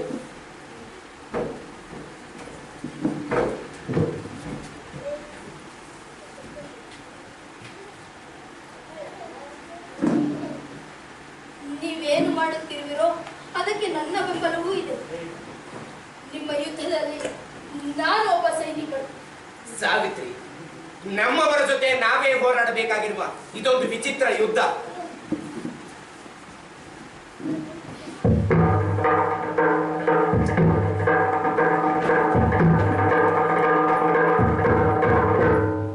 ಸಮಾನತೆ ಸಮಾನತೆ ಸಮಾನತೆ ಸಮಾನತೆ, ಮಾನವತೆಗೆ ಮಾದರಿ ಸಮಾನತೆ, ಮಾನವತೆಗೆ ಮಾದರಿ ಸಮಾನತೆ, ಮೊದಲ ಎತ್ತರದಲ್ಲಿ ದೊರೆತ ಮಾನ್ಯತೆ, ದೊರೆಯಿಸಿ ಜ್ಯೋತಿ ಬಾಗೆ ಧನ್ಯತೆ, ಮೊದಲ ಎತ್ತರದಲ್ಲಿ ದೊರೆತ ಮಾನ್ಯತೆ, ದೊರೆಯಿಸಿ ಜ್ಯೋತಿ ಬಾಗೆ ಧನ್ಯತೆ, ಸಾವಿತ್ರಿಯ ಬಾಳಿಗಿದು ದಿವ್ಯ ಘನತೆ, ಸಾವಿತ್ರಿಯ ಬಾಳಿಗಿದು ದಿವ್ಯ ಘನತೆ, ಸತಿಪತಿಗಳ ಬಾಳಿನಲ್ಲಿ ಹೊಸ ತಿರುವು, ಸತಿಪತಿಗಳ ಬಾಳಿನಲ್ಲಿ ಹೊಸ ತಿರುವು, ಪತಿಯ ತಾನನ್ನು ಸತಿಗೆ ಗುರು, ಅರಿತಳ ತಾಯಿ ಅಕ್ಷರದ ಸತ್ವವು, ಬೀಜಾಕ್ಷರ ಮೆಲ್ಲನೆ ಎದೆಗೆ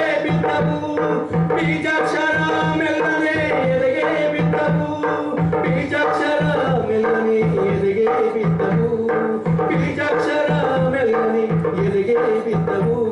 ಸಮಾನತೆ ಸಮಾನತೆ ಸಮಾನತೆ ಸಮಾನತೆ, ಮಾನವತೆಗೆ ಮಾದರಿ ಸಮಾನತೆ, ಮಾನವತೆಗೆ ಮಾದರಿ ಸಮಾನತೆ, ಸಮಾನತೆ ಸಮಾನತೆ ಸಮಾನತೆ ಸಮಾನತೆ ಸಮಾನತೆ ಸಮಾನತೆ.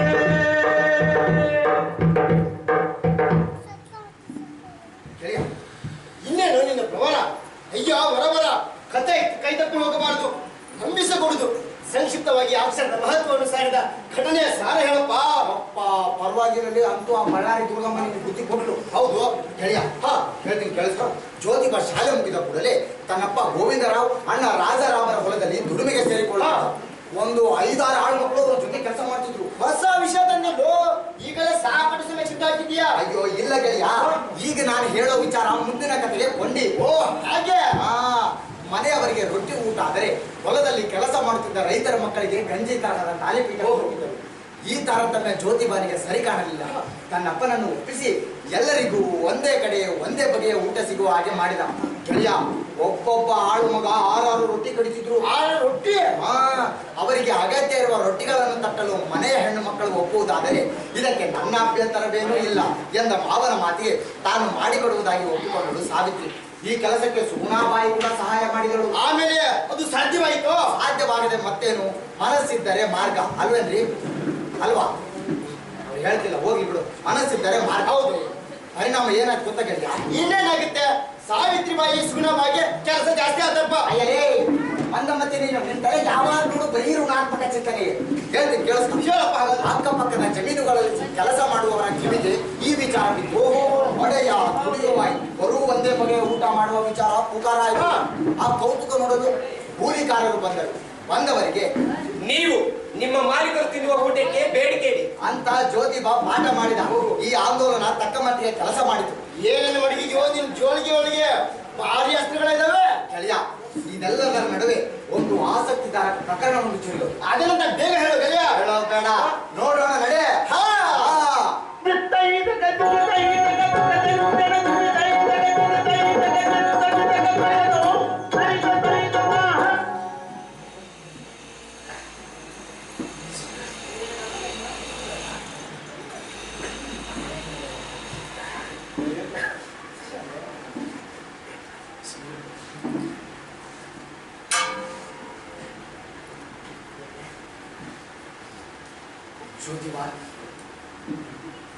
ಜ್ಯೋತಿಬಾ, ನನ್ನ ಮಗ ರಾಯಲ್ ಸೈನ್ಯ ಸೇರಿ ದೂರ ದೇಶದಲ್ಲಿ ಯುದ್ಧ ಮಾಡಿ ಸತ್ತು ಹೋದಪ್ಪ.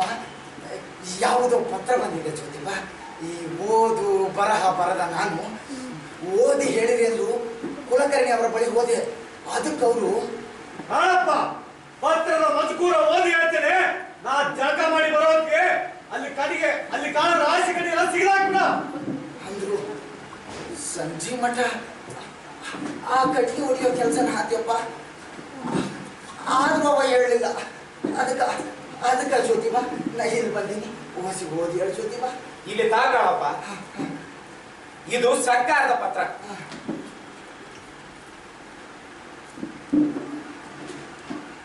ಯುದ್ಧದಲ್ಲಿ ಬೆಳೆದ ನಿನ್ನ ಮಗನಿಗೆ ಪರಿಹಾರಾರ್ಥವಾಗಿ 5 ಎಕರೆ ಜಮೀನು ಮೊದಲು ಮಾಡಿದೆ. ಜಮೀನು? ಜ್ಯೋತಿಬಾ, ವಿಷಯ ಏನೋ ಸಂತೋಷಿದ್ದೆ. ವಿಷಯ ಏನೋ ಸಂತೋಷಿದ್ದೆ.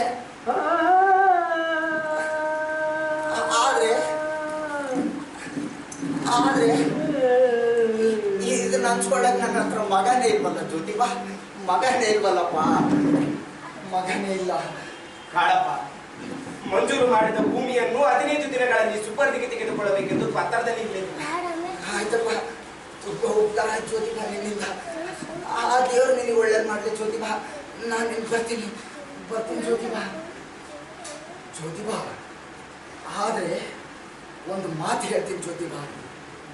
ಮನುಷ್ಯ ಬದುಕಿದ್ದಾಗ ಸಿಗಬೇಕಾದ ಪ್ರೀತಿ, ಪ್ರೇಮ, ಗೌರವ, ಪುರಸ್ಕಾರ, ಪ್ರಶಸ್ತಿ, ಸನ್ಮಾನಗಳೆಲ್ಲ ಮನುಷ್ಯ ಸತ್ತ ಮೇಲೆ ಸಿಗ್ತವೆ ಅಷ್ಟೇ ಜ್ಯೋತಿಬಾ.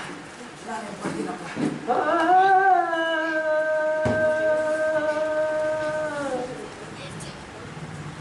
ನನಗೆ ಗೊತ್ತು, ಕಾಳಪ್ಪನ ಪ್ರಕರಣ ನಿಮಗೆ ಘಾಸಿ ಉಂಟು ಮಾಡಿದೆ. ಪಾಪಿಷ್ಟ ಕುಲಕರ್ಣಿ 12 ಸಾಲಿನ ಪತ್ರ ಓದಲು ಒಟ್ಟಿನ ಕಟ್ಟಿಗೆಗಳನ್ನು ಒಡೆದುಕೊಡಬೇಕಂತೆ. ಬರೀ ಒಡೆದು ಕೊಡುವುದಲ್ಲ ಸಾವಿತ್ರಿ, ಕಾಳಪ್ಪ ಅದನ್ನು ಕುಕ್ಕಟ್ಟಿಯಾಗಿ ಒಡೆದು ಕೊಡಬೇಕು.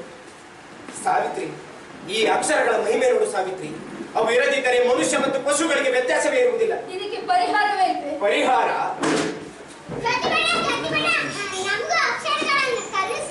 ಓ, ಅದಕ್ಕೇನಂತೆ, ಬನ್ನಿ ಈ ಮಣ್ಣಿನ ಮೇಲೆ ನಿಮಗೆ ಅಕ್ಷರಗಳನ್ನು ಕಲಿಸುತ್ತೆ.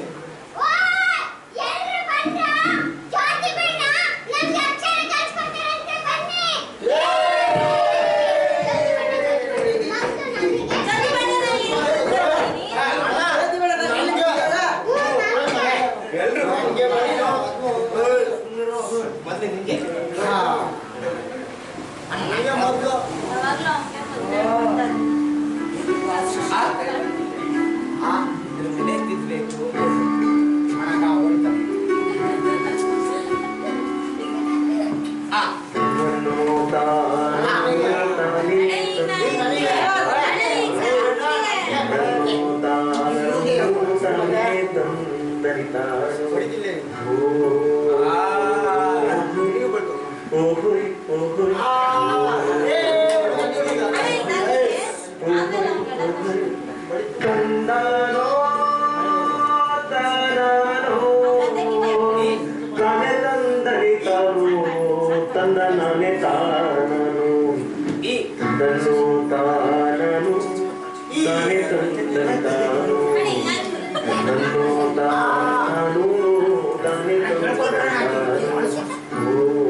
ಈಗ ನಿನ್ಗೆ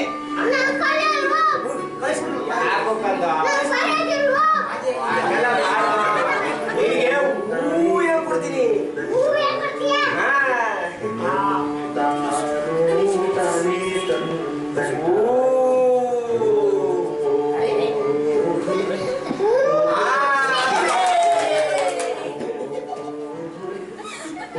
ನಾಳೆ ನಿಮ್ಗೆ ಪಾಟಿ ಮತ್ತು ಕಡು ತಂದ್ಕೊಡ್ತೀನಿ. ಪಾಟಿಯ ಮೇಲೆ ಕಡಿವಿನಿಂದ ಬರೆಯುವುದು ಸುಲಭ.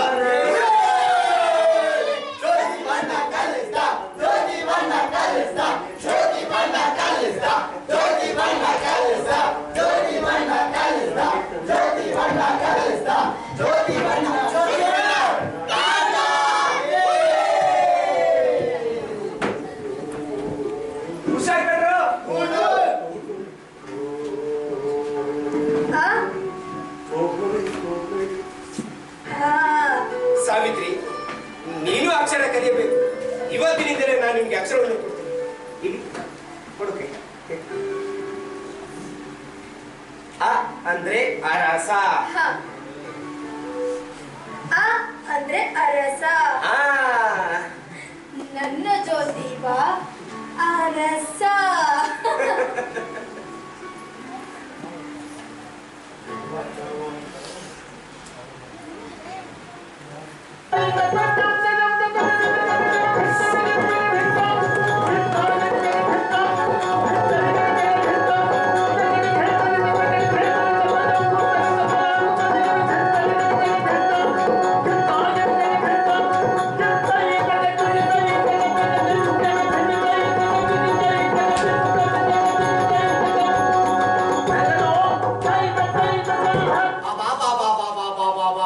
ಏನ್ ಈ ಹೆಣ್ಮಗಳ ಕಲಿಕೆ ಓಟ? ಒಂದು ಕಲಿ ಅಂದ್ರೆ 4 ಕಲಿತಾಳೆ.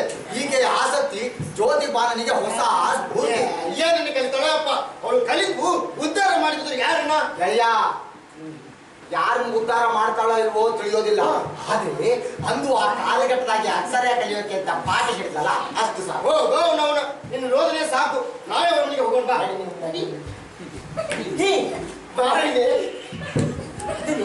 ಕೈಯಾಗೆ ನಡ್ಕೊಂಡು ನಮ್ ಜ್ಯೋತಿಬ ಇತ್ತಲೇ ಬರುತ್ತಿದ್ದಾನೆ. ಅವನ ಕೈಯಲ್ಲಿರೋದು ಬ್ಲಾಕ್ ಬೋರ್ಡ್. ಅವರ ಮನೆಯಲ್ಲಿ ವಿದ್ಯಾರ್ಥಿನಿ ಒಬ್ಬಳಿದ್ದಾಳೆ. ಅವಳಿಗೆ ಅಕ್ಷರ ಕಲಿಸಕ್ಕೆ ಅಂತ ಹೊರಟಿದ್ದಾನೆ. ಆ ಸರಸವನ ಜೊತೆಗೆ ನಾವು 4 ಅಕ್ಷರ ಕಲಿತೇವಾ? ಅವಶ್ಯ ಕಲಿಬಹುದು. ಅದಕ್ಕೇನಂತೆ ನೋಡ್ತಾನೆ ನಾವು ಕಲ್ತ್ರ ಆಯ್ತಪ್ಪ. ನಡೆ ಹೋಗೋಣ.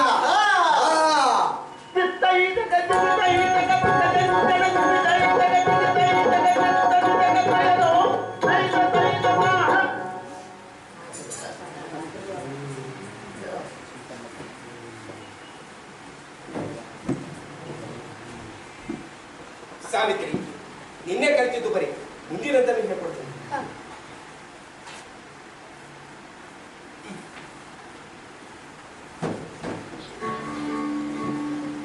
ಅ ಅಂದ್ರೆ ಅರಸ. ಆ ಅಂದ್ರೆ ಆನೆ. ಆ ಅಂದ್ರೆ ಆನೆ. ಈ ಅಂದ್ರೆ ಇ ಅಂದ್ರೆ ಇಲಿ. ಆ ಅಂದ್ರೆ ಈ ಅಂದ್ರೆ ಮಾದಿಹಳ್ಳಿಯಲ್ಲಿ ಏನ್ ನಡೀತಿದೆ ಇಲ್ಲಿ?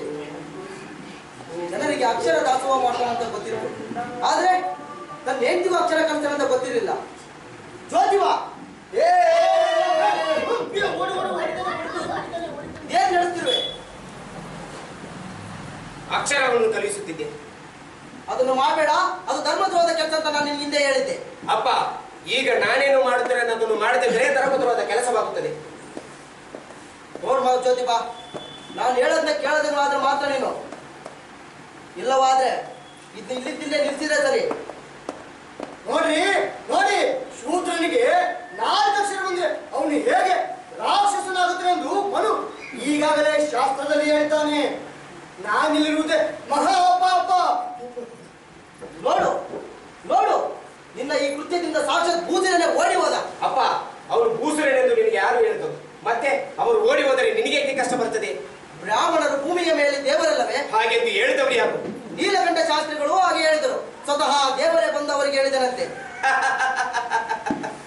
ಎಂತೆಂಟವರು ದೇವರನ್ನು ಹುಡುಕುತ್ತಾ ಕಾಡು ಮೇಡು ಅಲಿಯುತ್ತಿರುವಾಗ ಈ ನೀಲಕಂಠ ಶಾಸ್ತ್ರಿಗಳಿಗೆ ದೇವರು ಭೇಟಿಯಾಗಿದ್ದರೆಂದರೆ ಸಾಮಾನ್ಯ ಸಂಗತಿ. ಅದನ್ನು ನೀನು ನಂಬಿಬಿಟ್ಟಿಯಲ್ಲ. ಶೂದ್ರನ ನಂಬುವ ಗುಣವನ್ನು ಅವರೆಲ್ಲರೂ ದುರುಪಯೋಗ ಪಡಿಸಿಕೊಳ್ಳುತ್ತಿದ್ದಾರೆ. ಹಾಗಾದ್ರೆ ಇದು ಸುಳ್ಳು ಅಂತೀಯಾ? 100ಕ್ಕೆ 100ರಷ್ಟು ಸುಳ್ಳು. ಈ ಜನ ಸುಳ್ಳಿನ ಕಥೆಗಳನ್ನು ಹೇಳುತ್ತಾ ನಮ್ಮನ್ನು ದಿಕ್ಕು ತಪ್ಪಿಸುತ್ತಿದ್ದಾರೆ. ಅವರ ಈ ಮೋಸದ ಬಲೆಯಲ್ಲಿ ನಾವು ಸಿಕ್ಕಿಕೊಂಡಿದ್ದೇವೆ. ನೋಡ್ ಜ್ಯೋತಿಬಾ, ನೀನು ಅಕ್ಷರ ಕಲಿಯೋದನ್ನ ಒಪ್ಪಿದ್ದೆ.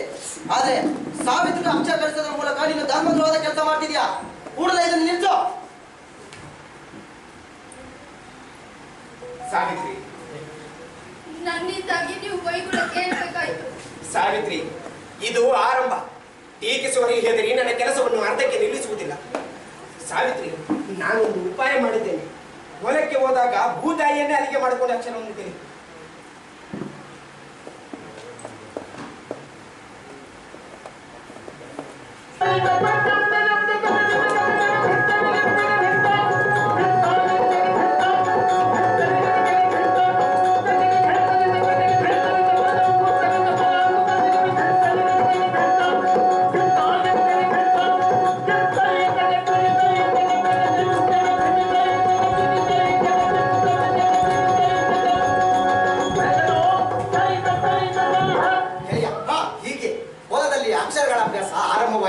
ಸಾವಿತ್ರಿಗೆ ಗ್ರಹಣಾಶಕ್ತಿ ಚೆನ್ನಾಗಿತ್ತು. ಒಂದೇ ಬಾರಿಗೆ ಕಲಿಯುತ್ತಿದ್ದಳು. ಎಲ್ಲವನ್ನು ಗಮನಿಸಿದ ಸುಗುಣಾಬಾಯಿ ತನಗೂ ಅಕ್ಷರವನ್ನು ಕಲಿಸಲು ತುಂಬಾ ಅನ್ಬಿದ್ದಳು. ಅಷ್ಟು ಮಾತ್ರವಲ್ಲಪ್ಪ, ಹೊಲದಲ್ಲಿ ಕೆಲಸ ಮಾಡುತ್ತಿದ್ದ ರೈತರ ಮಕ್ಕಳು ಸಹ ಅಕ್ಷರ ಕಲಿಯಲು ಮುಂದಾದರು. ಈ ಎಂದು ದಾಂಧಲೆ ಎಬ್ಬಿಸುತ್ತಿದ್ದರು. ಅದೇ ಮಾರ್ಗದಲ್ಲಿ ಹೋಗುತ್ತಿದ್ದ ತಲಾಟಿ ಕುಲಕರ್ಣಿ ಮತ್ತು ದೇಶಪಾಂಡೆ ಗದ್ದರನ್ನು ಕೇಳಿ ಕುತೂಹಲದಿಂದ ಈ ದೃಶ್ಯವನ್ನು ಸ್ತಂಭೀಭೂತರಾಗುವುದು. ಆಮೇಲೆ ನೋಡಿ ನಡೆ ಹೋಗೋಣ.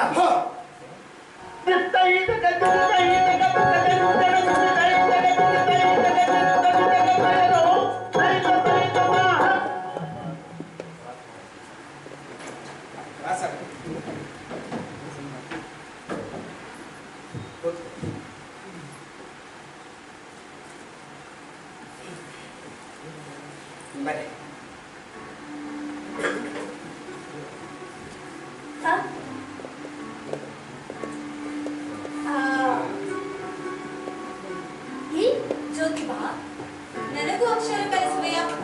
ಅದೇ ಬನ್ನಿ ಮಾಂಸ, ಬನ್ನಿ ಕೂತ್ಕೊಳ್ಳಿ.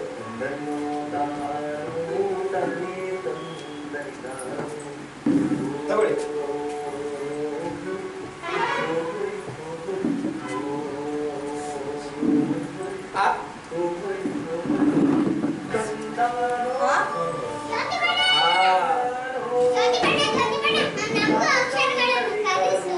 ಅದಕ್ಕೆ ಬನ್ನಿ.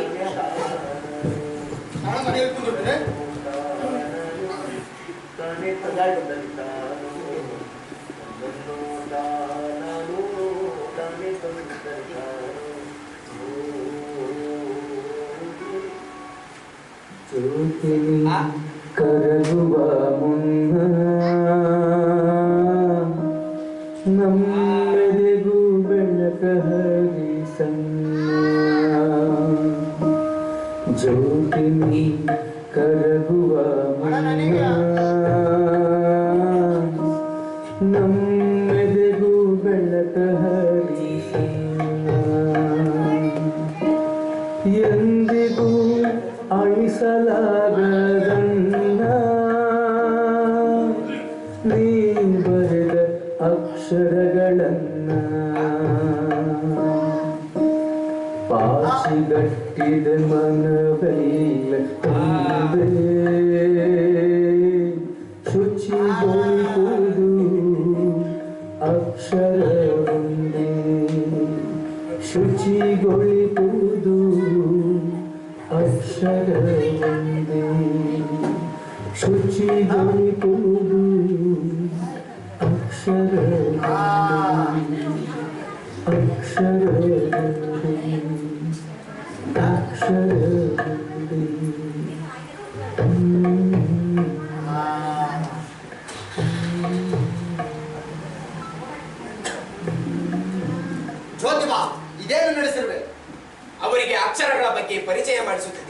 ನೀನಂತೂ ಧರ್ಮದಂಡ.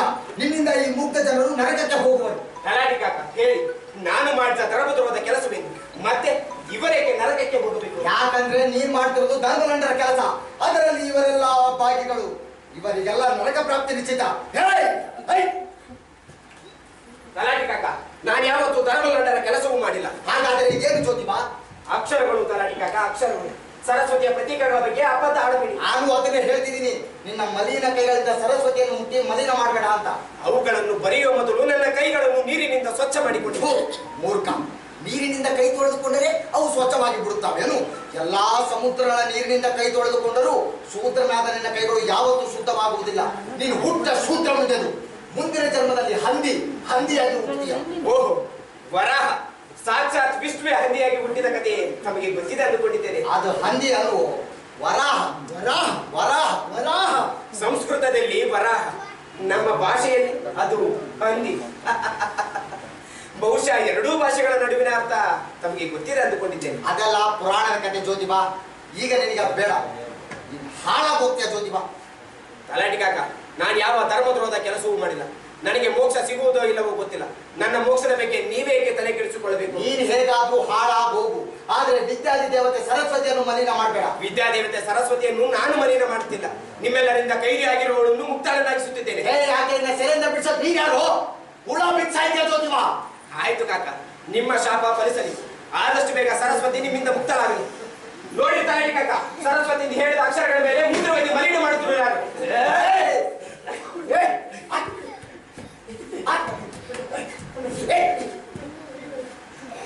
ನಡೀತಲಾಗಿ ಕಾಕ, ಈ ಶೂದ್ರ ಮುಂಡಿದ್ರೆ ಮುಟ್ಟಿ ಮಲಿನ ಮಲೆವು ಮೊದಲು ಮಡಿಯಾಗ್ಬಿಟ್ಟು ನಡೀನಿ. ಶೂದ್ರ ಮುಂಡೆದು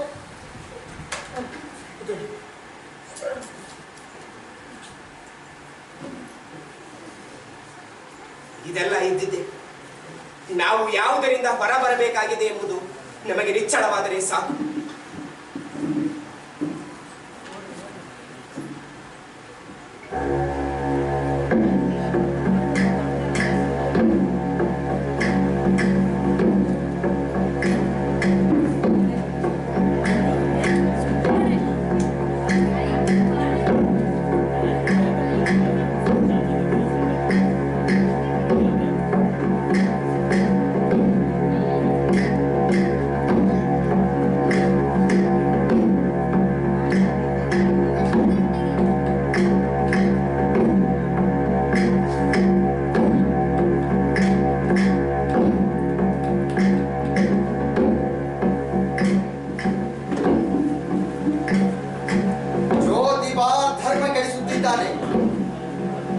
ಮಾಧವನಂತ ಬ್ರಾಹ್ಮಣ ಅವನನ್ನು ಪ್ರೋತ್ಸಾಹಿಸುತ್ತಿದ್ದಾನೆ.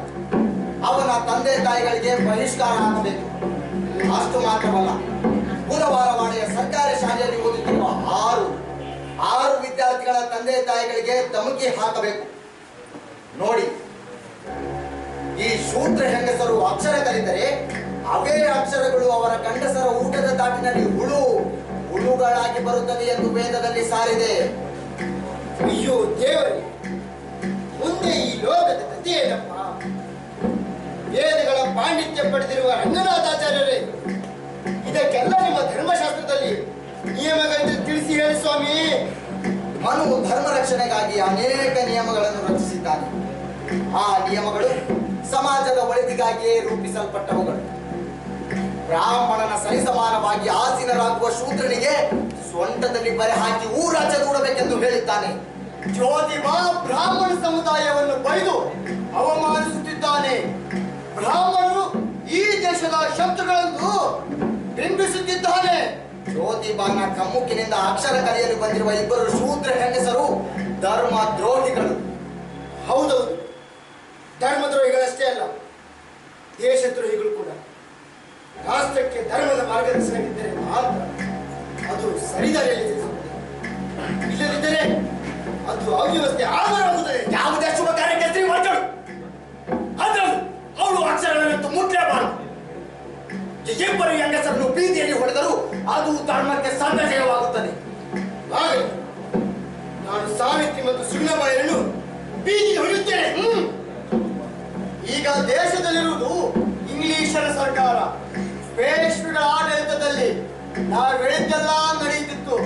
ಆದರೆ ಈಗ ಪರಿಸ್ಥಿತಿ ತುಂಬಾ ಬಿಗಡಾಯಿಸಿದೆ. ಗವರ್ನರ್ ಜನರಲ್ ಲಾರ್ಡ್ ಲೆಸ್ಲಿ ಸತಿ ಪದ್ಧತಿ, ಶಿಶು ಹತ್ಯೆ, ಬಾಲ್ಯ ವಿವಾಹಗಳ ಕಾಯ್ದೆಗಳನ್ನು ನಿಷೇಧಿಸಿದ್ದಾನೆ. ಎಲ್ಲೆಡೆ ಇಂಗ್ಲಿಷ್ ಶಾಲೆಗಳು ತೆರೆದಿದ್ದು ಅದರಲ್ಲಿ ಶೂದ್ರಗಳನ್ನು ಸೇರಿಸಿಕೊಳ್ಳುತ್ತಿದ್ದಾರೆ. ಸಾವಿತ್ರಿ ಸುಗುಣಾಬಾಯಿ ಸೇರಿರುವುದು ಕಂಪನಿ ಸರ್ಕಾರದ ಶಾಲೆಗಳಿಗೆ. ನಾವೀಗೇನಾದರೂ ಮಾಡಿ ಹೊರಟರೆ ಅದು ನಮ್ಮ ಬುಡಕ್ಕೆ ಬರುತ್ತದೆ. ಹಾಗಾಗಿ ಹುಷಾರಾಗಿ ಕೆಲಸ ಮಾಡಬೇಕಾಗುತ್ತದೆ. ಹಾಗಂದ್ರೆ ಈಗೇನ್ ಮಾಡೋಣ? ಜಗದ್ಗುರು ಆಚಾರ್ಯರ ಬಳಿ ಇದಕ್ಕೆಲ್ಲ ಮಾರ್ಗಗಳನ್ನು ಕೇಳೋಣ. ನಡೆಯಿರಿ.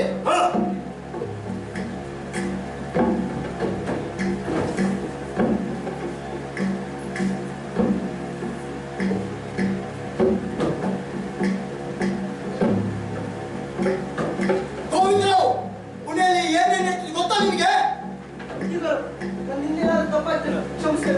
ನಿನ್ನ ಮಗ ಶಾಲೆ ಕಲಿಯುತ್ತಿದ್ದಾನೆ, ಅದೇ ಧರ್ಮ ಬಾಹಿರವಾದ ಕೆಲಸ.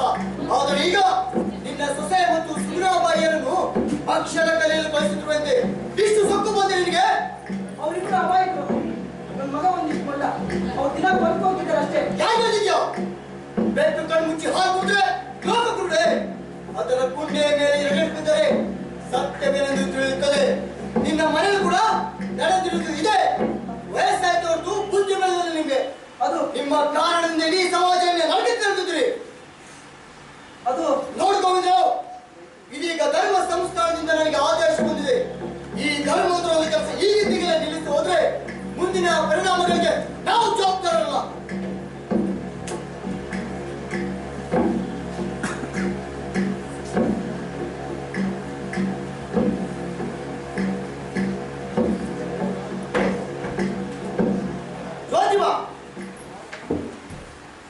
ಇದೇನ್ ನಡೆಸ್ತಿರುವೆ? ಸಾವಿತ್ರಿ ಮತ್ತು ಸುಬ್ರಹ್ಮಣ್ಯ ಶಾಲೆ ಕರ್ಕೊಂಡೋಗಿ ಅಕ್ಷರ ಕಲಿಸ್ತಿದೆಯಂತೆ. ಹೌದು, ಅವರು ಶಾಲೆಗೆ ಬಂದು ಅಕ್ಷರ ಕಲಿಯುತ್ತಿದ್ದಾರೆ. ಇವರಿಬ್ರು ಅಕ್ಷರ ಕಲಿಯೋದ್ರಿಂದ ನಾವೆಲ್ಲ ನಂಬಿಕೋವಂತಾಗಿದೆ. ಅಪ್ಪ, ಅದೆಲ್ಲ ಸುಳ್ಳು. ಈ ಬ್ರಾಹ್ಮಣರು ನಮ್ಮಲ್ಲಿ ಭಯವನ್ನು ಬಿತ್ತಿ ನಾವು ಅಕ್ಷರ ಕಲಿಯಬಾರದೆಂಬ ಹುನ್ನಾರ ನಡೆಸಿದ್ದಾರೆ. ನೋಡ್ ಜ್ಯೋತಿಬಾ, ನಾನು ನಿಮ್ನೆಲ್ಲ ಚರ್ಚೆಗಳನ್ನು ಸಹಿಸ್ಕೊಂಡೆ, ಆದ್ರೆ ಈ ಒಂದು ನನಗೆ ಸಹಿಸ್ಕೊಳಕ್ಕಾಗಲ್ಲ. ನೋಡಿ ಜ್ಯೋತಿಬಾ, ನಾನು ಹೇಳಂದ ಕೇಳೋದಾದ್ರೆ ಮಾತ್ರ ನೀ ಈ ಮನೇಲಿ ಇರ್ಬೋದು. ಇಲ್ಲವಾದ್ರೆ ಶಾಶ್ವತವಾಗಿ ಈ ಮನೆ ಬಾಗಿಲಿಗೆ ಮುಚ್ಚಿರುತ್ತೆ. ಮಾವ, ಅಪ್ಪ, ನಾನು ಯಾವ ಧರ್ಮದ್ರೋಹದ ಕೆಲಸವೂ ಮಾಡಿಲ್ಲ. ವಿದ್ಯಾದೇವತೆ ಸರಸ್ವತಿಯ ಕೆಲಸ. ಇದು ಧರ್ಮಕ್ಕೆ ಹೇಗೆ ಅಡ್ಡವಾಗುತ್ತದೆ?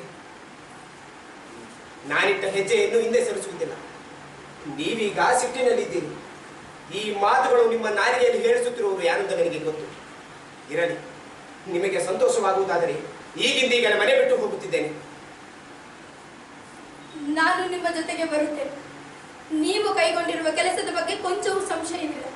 ಬದಲಿಗೆ ಅಪಾರವಾದ ಗೌರವವಿದೆ.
ವಿಪ್ರಕೂಟ ಜ್ಯೋತಿಬಾ ಸಾವಿತ್ರಿ ದಂಪತಿಗಳನ್ನು ಮನೆಯಿಂದ ಹೊರಹಾಕಿತ್ತು.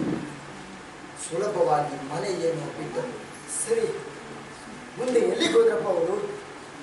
ಜ್ಯೋತಿಬಾನ ವಿಚಾರಧಾರೆಗಳಿಂದ ಮಾರು ಹೋಗಿದ್ದ ಪ್ರಗತಿಪರ ಬ್ರಾಹ್ಮಣ ತಾತ್ಯಾರಾವ್ ಪಿಡೆಯವರ ಮನೆಗೆ ಹೋದರು. ಕಾರಣ ತಿಳಿದು ಅವರನ್ನು ಆದರದಿಂದಲೇ ಸ್ವಾಗತಿಸಿದರು. ನಿಜ ಗೆಳೆಯ, ನಿನ್ನ ಮಾತು ಉದ್ದೇಶ ಒಳ್ಳೆಯದಿದ್ರೆ ಸಹಾಯಕ್ಕೆ 1000 ಕೈಗಳು ಬರ್ತಾವಂತೆ. ಬಿಳೆ ಮನೆಗೆ ಬಂದ ಶೇಖ್ ಗಂಜಾರಪೇಟೆಯ ಮನೆಯಲ್ಲಿರಬಹುದೆಂದು ಆಹ್ವಾನಿಸಿದ. ಆದರೆ ಜ್ಯೋತಿಬಾ ತಾತ್ಯಾರಾವ್ ಪಿಡೆಯವರ ಮನೆಯಲ್ಲಿರಲು ನಿಶ್ಚಯಿಸಿದ.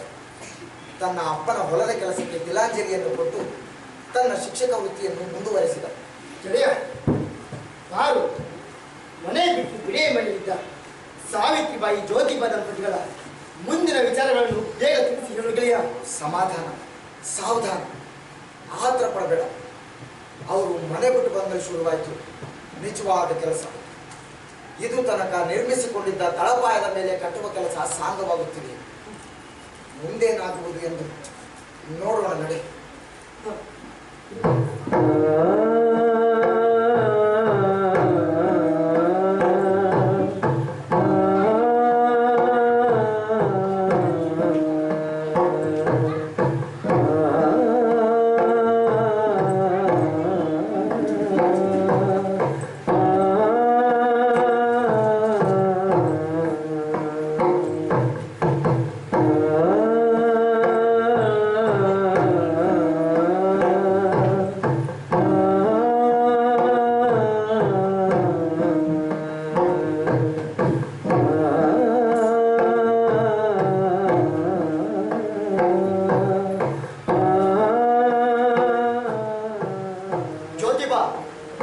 ನೀನು ಮಾಡುತ್ತಿರುವ ಕೆಲಸ ಈ ಜನರಿಗೆ ಈಗ ಅರ್ಥವಾಗುವುದಿಲ್ಲ. ಆದರೆ ಸೂರ್ಯ ಚಂದ್ರರಿರುವವರೆಗೆ ನಿನ್ನ ಮತ್ತು ಸಾವಿತ್ರಿಯನ್ನು ಈ ಜಗತ್ತು ಮರೆಯುವುದಿಲ್ಲ. ವಾಡೆ ಇನ್ನೊಂದು ಭಾಗವನ್ನು ನಿನ್ನ ಕಾರ್ಯಕ್ಕಾಗಿ ನೀಡುವೆ. ಕೆಲಸ ಮುಂದುವರಿಸು. ನಾನೀಗ ಶಾಲೆ ಆರಂಭಿಸಿದರೆ ಬುಧವಾರ ವಾಡೆ ಶಿಕ್ಷಕ ವೃತ್ತಿಯನ್ನು ಬಿಡಬೇಕಾಗುತ್ತದೆ. ನನ್ನ ಜೊತೆ ಇನ್ನಿಬ್ಬರು ಬಟ್ಟೆ ತುಂಬಿಸಬೇಕು. ಏನು ಮಾಡು? ಜ್ಯೋತಿಬಾ, ನೀನು ಏನು ಯೋಚನೆ ಮಾಡುತ್ತಿರುವೆಂದು ನನಗೆ ಗೊತ್ತು. ನಿನ್ನ ಈ ಪುಣ್ಯದ ಕೆಲಸಕ್ಕೆ ಮೊದಲ ದೇಣಿಗೆಯಾಗಿ 101 ರೂಪಾಯಿಗಳನ್ನು ನೀಡುವೆ. ಇಷ್ಟೇ ಅಲ್ಲ, ಮುನ್ಸಿಪಾಲಿಟಿ ಒಂದರಲ್ಲಿ ನೌಕರಿಯೊಂದನ್ನು ಕೊಡಿಸಬೇಕು. ಸಾವಿತ್ರಿ ಸುಗುಣಾಬಾಯಿಯರು ಕನ್ಯಾ ಶಾಲೆಯನ್ನು ನೋಡಿಕೊಳ್ಳಲಿ. ಬಿಡುವಾಗ ನೀನು ಅವರಿಗೆ ಮಾರ್ಗದರ್ಶನ ಮಾಡು. ಶುಭಶ್ಯ ಶ್ರೀಗಳು.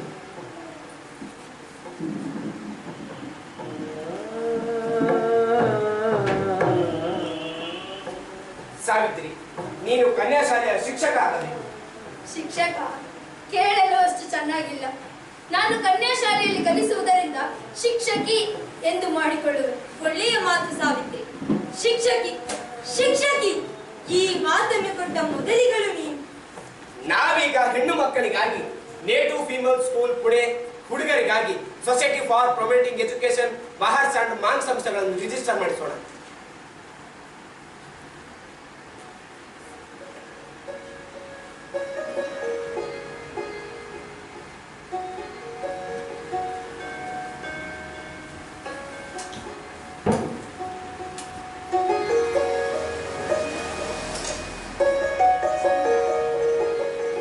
ನಾನು ಹರಿಜನಕೇರಿಯ ಹೆಣ್ಣು ಮಕ್ಕಳಿಗೆ ಜಾತಿ, ಧರ್ಮ, ಅಜ್ಞಾನದಂತಹ ದೊಡ್ಡ ಮಾರಿಗಳ ಬಗ್ಗೆ ತಿಳುವಳಿಕೆ ನೀಡುವ ಕೆಲಸ ಮಾಡುವೆ.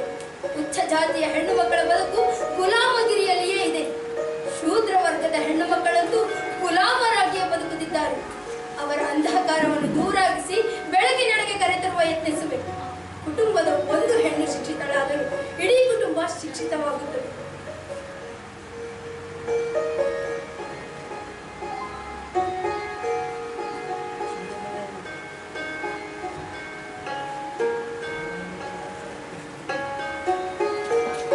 ಸಾವಿತ್ರಿ, ನಿನ್ನ ಆಲೋಚನೆ 100 ವರ್ಷಗಳ ಮುಂದಿದೆ. ನಿನ್ನಿಂದ ನನಗೆ ಸಹಾಯವಿದೆ. ನೀನು ನಿನ್ನ ಕಾರ್ಯವನ್ನು ಮುಂದುವರಿಸಿ.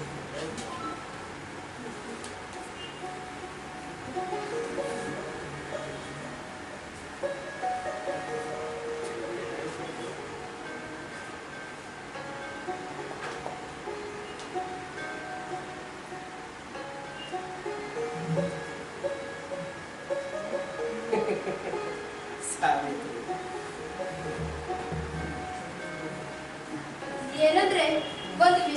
ಇದನ್ನೇ ಅನ್ನ ಅಂತ ಭಾವಿಸಬೇಡಿ. ಹೇಳು ಸಾವಿತ್ರಿ, ಸಂಕೋಚ ಬೇಕೆ?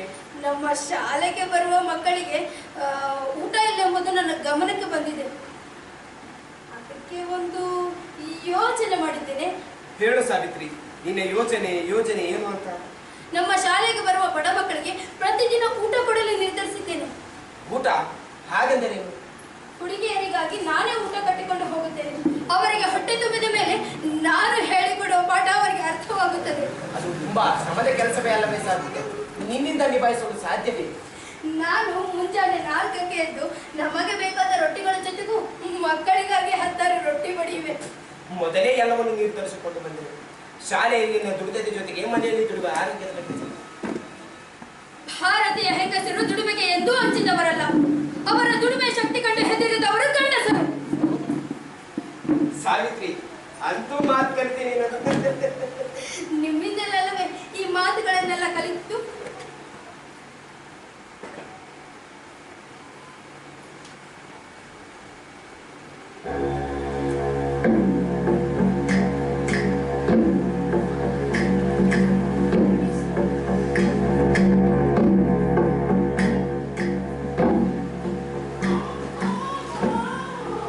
ಹಿಂದೂ ವೈದಿಕ ಧರ್ಮಕ್ಕೆ ಸವಾಲಾಗಿರುವ ಈ ಕ್ಷುಲ್ಲಕ ಹೆಂಗಸನ್ನು ನಿರ್ಧರಿಸುವ ಗಂಡಸು ನಮ್ಮ ಬ್ರಾಹ್ಮಣ ಸಮುದಾಯದಲ್ಲಿ ಯಾರು ಇಲ್ಲವೇ?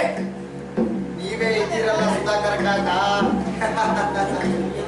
ಆಕೆಯನ್ನು ಬಂದೋಬಸ್ತ್ ಮಾಡಿ ನನ್ನ ಕಳಕಳಿಯನ್ನು ಅರ್ಥ ಮಾಡಿಕೊಳ್ಳಿ. ನಾವು ನಮ್ಮಲ್ಲಿ ವ್ಯಂಗ್ಯ ಮಾಡಿಕೊಂಡಿದ್ರೆ ಅಲ್ಲಿ ನಮ್ಮ ಸಮಾಜವನ್ನು ಹೊರಜಾಗುತ್ತಾನೆ. ನೋಡಿ, ನಮ್ಮಲ್ಲಿರುವ ಕೆಲವು ಧರ್ಮದಂಡರು ಅವರ ಜೊತೆ ಸೇರಿಕೊಂಡಿದ್ದಾರೆ. ಆ ಬಗ್ಗೆ ಏನ್ ಮಾಡ್ತಾರೆ ಹೇಳಿ? ಹಿಂದೆ ನನ್ನ ಅಣ್ಣನ ಮಗ ಕೀಳು ಜಾತಿ ಹುಡುಗಿ ಜೊತೆ ಓಡಿ ಹೋಗಿದ್ದ. ಆ ಬಗ್ಗೆ ಪಂಚಾಯಿತಿ ಕೂಡಿಸಲು ಯತ್ನಿಸಿದಾಗ ಯಾರೂ ಸಾಥ್ ನೀಡಲಿಲ್ಲ. ನಿಮ್ಮ ಗಣ ಮೇಲೆ ನನಗೆ ತುಂಬಾ ಅಸಮಾಧಾನವಿದೆ. ಇದು ನಾವು ಕಚ್ಚಾಡೋ ಸಮಯವಲ್ಲ. ಪೈಠಾಣದ ಧರ್ಮಪೀಠದಿಂದ ಅನೇಕ ಸಲ ಎಚ್ಚರಿಕೆಗಳು ಬಂದಿವೆ. ನಾವು ಇದರ ಬಗ್ಗೆ ಗಂಭೀರವಾಗಿ ಯೋಚಿಸಬೇಕಾಗಿದೆ ಕಾಕ. ಪುಣೆಯಲ್ಲಿ ಬ್ರಾಹ್ಮಣರು ಉಳಿದರೆ ಮಾತ್ರ ಇಡೀ ಭಾರತದಲ್ಲಿ ಉಳಿಯಲು ಸಾಧ್ಯ. ಹೌದೌದು, ಇದಕ್ಕೆ ಏನಾದರೂ ಮಾಡಲೇಬೇಕು. ಸಾವಿತ್ರಿಯನ್ನು ಹತ್ತಿರಲೇಬೇಕು. ನಡೆಯಿರಿ, ಹೋಗೋಣ.